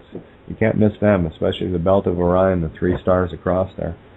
And if you go due south of that, you'll see another little 3 stars, but they're not stars. One of them is actually a nebula, and that's the nebula I speak of. And you can go to YouTube and search Heaven in Orion, and there's this little short. Isn't that interesting? Whose light? It ain't yours. Well, it's a projection. Using your power, obviously. But the night stars in the night sky are, infinite points of light. And if you look at the Orion Nebula, of course, you've got the nebula also, I prefer to call it an Anu, which is what it is, which is a nursery for stars, baby stars, youngsters. Isn't that interesting? And, of course, it's spewing stars into the galaxy. And it's just a very morbid fascination that the Vatican has with it. And, of course, given, the track record of the Vatican and religion and control and the amount of mayhem they've created against mankind for millennia. Started in Egypt, by the way. I'll tie that up together and I'll show you how evil the pyramids are. Some people listening probably can't handle that. I can think of a couple. Let me show you how evil the pyramids are. So everyone thought, oh, they're good. I don't know. I don't think Mama Gaia grew them. No straight lines in nature. And those things are straight, pretty bang-on measurements, I don't know how many documents I've went over outlining the phi ratios and pi ratios contained with the pyramids, and, of course, the cross-section, which is the eye of Horus in the brain. The layout, right? Pineal, hypothalamus, and pituitary. Key points, right? Hypothalamus being your higher self-connection. And that's your switchboard to you, which, of course, is being interfered with by the reptilian brainstem. And we can tie this all together with our meat sticks having 250 genomes that are alien to every other thing on this planet. Only in the human body these genomes exist. So my feeling on that was, well, that's probably just enough genomes to build a reptilian brainstem and, of course, a couple of adrenal glands to make sure you feel the fear. So beyond that, I don't see any other usefulness, but then I've mentioned also that my feeling on the reptilian brainstem is it's a transceiver, it's an interference. Because, of course, you have your spinal column, and first thing it hits at the top there is a reptilian brainstem. So before any information gets to your higher self, it's getting interfered with, right? It's a perfect way to interfere with the higher self. Let's throw a circuit in the middle. Oh, well, how do you bypass that circuit? Well, it's quite easy. I talked about this last night. You put your tongue to the roof of your mouth and find the little sweet spot where you can feel electrical energy, like a very, not a weak battery, but yeah, I guess a weak battery, as 9-volt testing kind of thing. And you'll know, because you'll feel it, and you go, oh, shit, Kate's right. Well, I'm not right. The ancient mystics were. I'm just passing information along. I'm just trying to be original in how I deliver it. The ideas aren't original. There's a lot of people out there that are claiming work of others as their own, and there's nothing original in what they're doing. And Mark Passio, I love talking with him. He summed it up pretty much the same way I do, that every crime in this universe is involving theft of energy, theft of ideas, theft of whatever. But if it's all about willfully taking something from another. Me, I just prefer to co-create. That's why when people ask me, Kate, is it okay if I pass this around? Did I post it? Yeah. Well, what do you think? And I'm at that point now. I'm just sarcastic. Listen, I put it out there. Do what you want with it. Do whatever you feel you need to do with it. That's why I put it there. It's yours. It's co-created. I've already said copyrights are for fictions. I love these people. I have copyright on that. No, you don't, moron. Copy of the feminine divine right hemisphere? Are you kidding me? Sorry, I'll be original. I'll just be in the right hemisphere, thanks. You can be all the copy you want. Not interested. And, being a singing, songwriting musician, long before I came to these realities, of course, I worked with copyright law at a publishing company. I set up I really did. I set up myself. and got pretty good at contracts and understanding copyrights and how it works. It's quite an intertwining little mess of garbage that is absolutely useless. Just more distraction, more in training people into it's mine, it's mine, it's mine. Really? Okay. Well, time video. I think it's 3-4 minutes tops, and it's a couple of preachers, doctors of religion, that put together this little journey to heaven in Orion, right? Where they talk, about traveling through space to get to heaven, and they show Orion Nebula as heaven, and the throne of God is there. And I'm thinking, okay, well, these guys are really pushing this shit. I mean,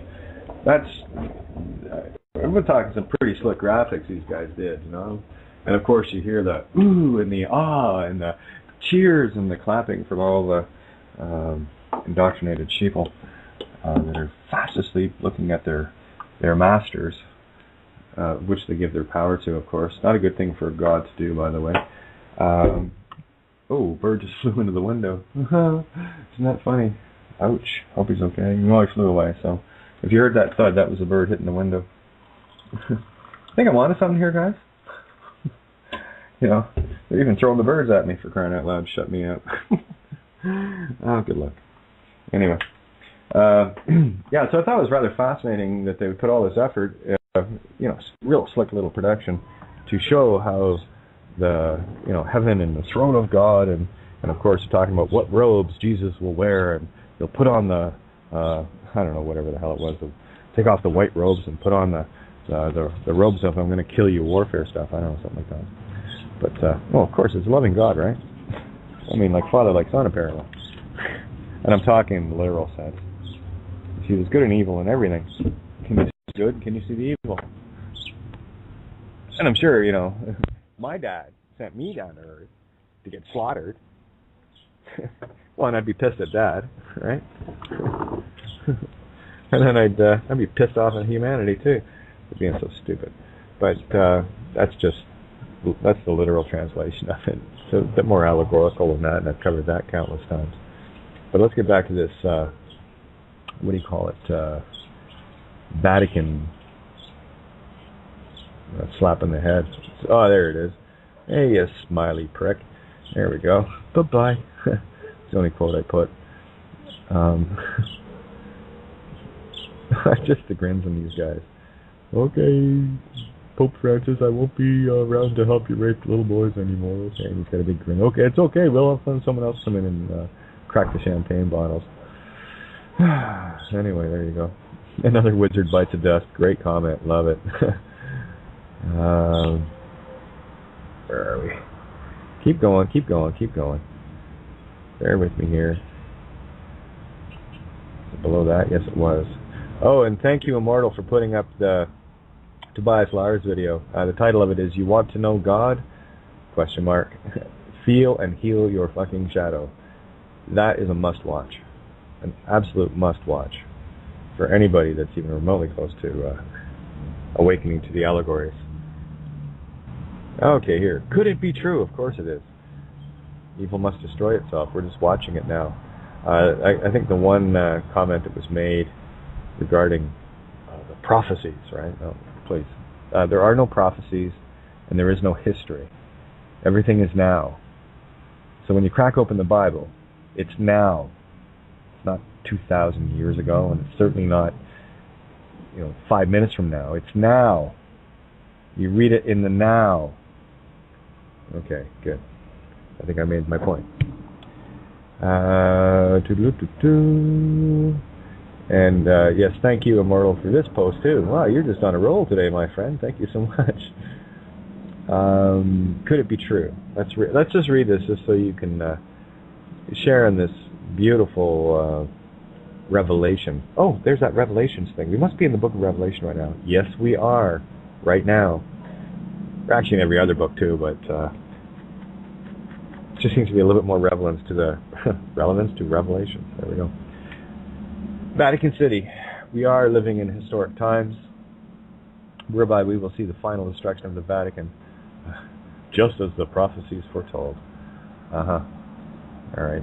Already we are seeing the Catholic Church being left desolate right before it goes up in flames forever. and unprecedented events are taking place. The cardinal, holding the second most important position within the Vatican next to the Pope, has just handed in his resignation letter. That's right.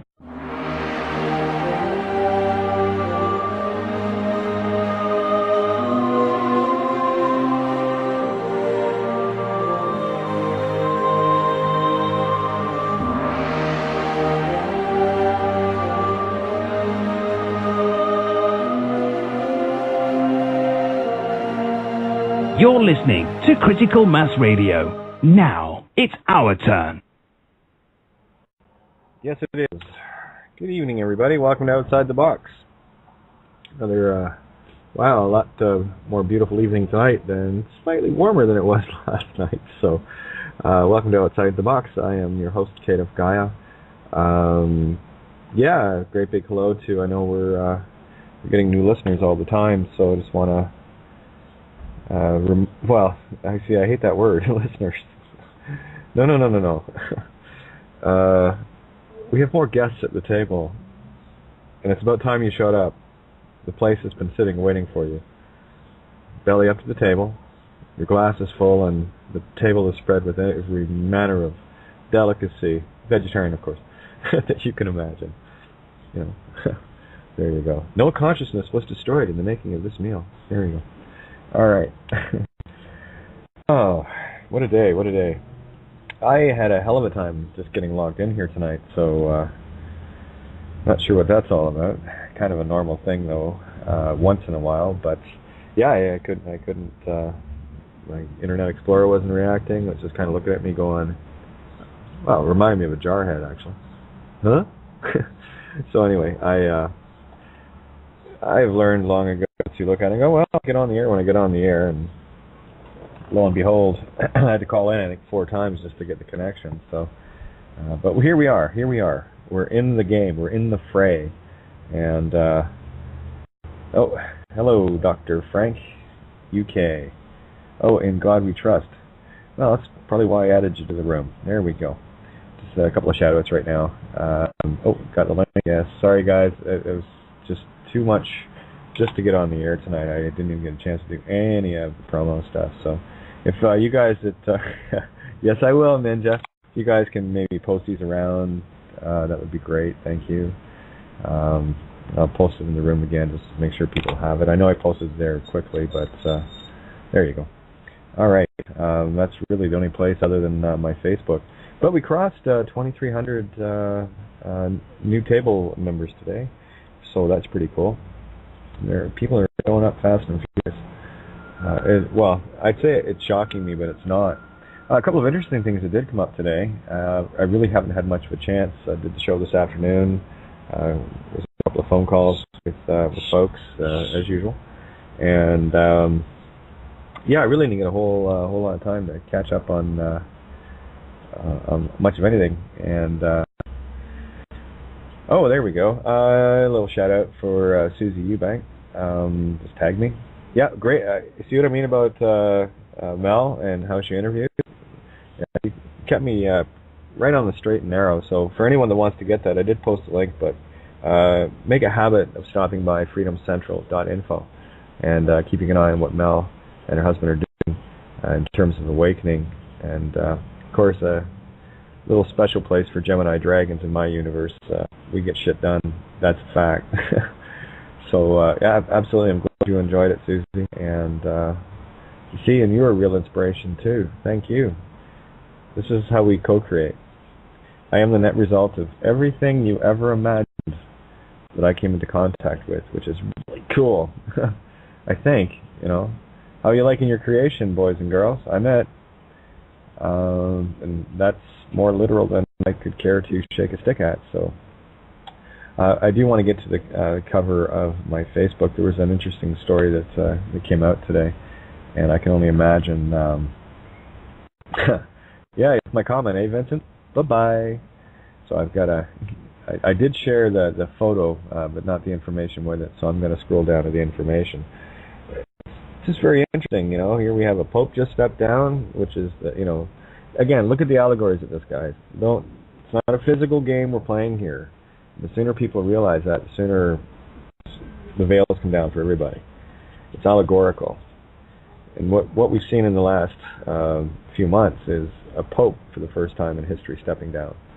And just got word that Cardinal, what's his name? Bercioni, whatever. I'll know in a sec. One of the guys actually named in the ITCS documents for crimes against humanity. Yeah, he just stepped down. He's the Secretary of the Vatican State. So, and of course, when I see things like that, I have to, get into the allegory. And, oh, isn't that interesting that, okay, top one got knocked down. And of course, the bottom one, right below that, the next rung down, is Secretary of State. And the Secretary of State everywhere on the planet, more particularly Vatican, is responsible for depots. Birth certificates, they're the ones that you need to talk to tell them that we're onto the fraud, and that's not our intent to willfully commit fraud any longer or aid and abet in it thereof, because we know that there was a deception at birth, that was intent to commit fraud by deceit, non-disclosure, by your system, and to get us into contracts that we are completely unaware of as we walk our lives, aiding and abetting in our own fraud by using a name that we never owned. Well, we did possibly, momentarily, but again, even with a marriage contract, either through church or state, it's both the same thing. As soon as you start seeing the singularity, you'll be fine. Church and state are the same thing. This is about separation of church and state. That's not church and state to separate. No, this is about you separating them. Okay? Just a different perspective on the same statements.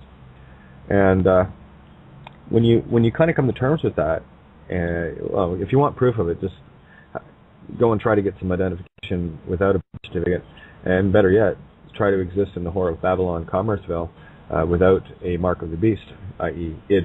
identification. Or that's what I like to say, identification. And again, there's the word, I'd, as in past tense of me, right? So id is a lot more revealing. It's only 2 letters, it's like the word if. A whole lot of stuff going on around if, though. And, I, or id, dent. You see, den of lions, right? T, den of love, holding. I was wanting to get to phi, identify, right?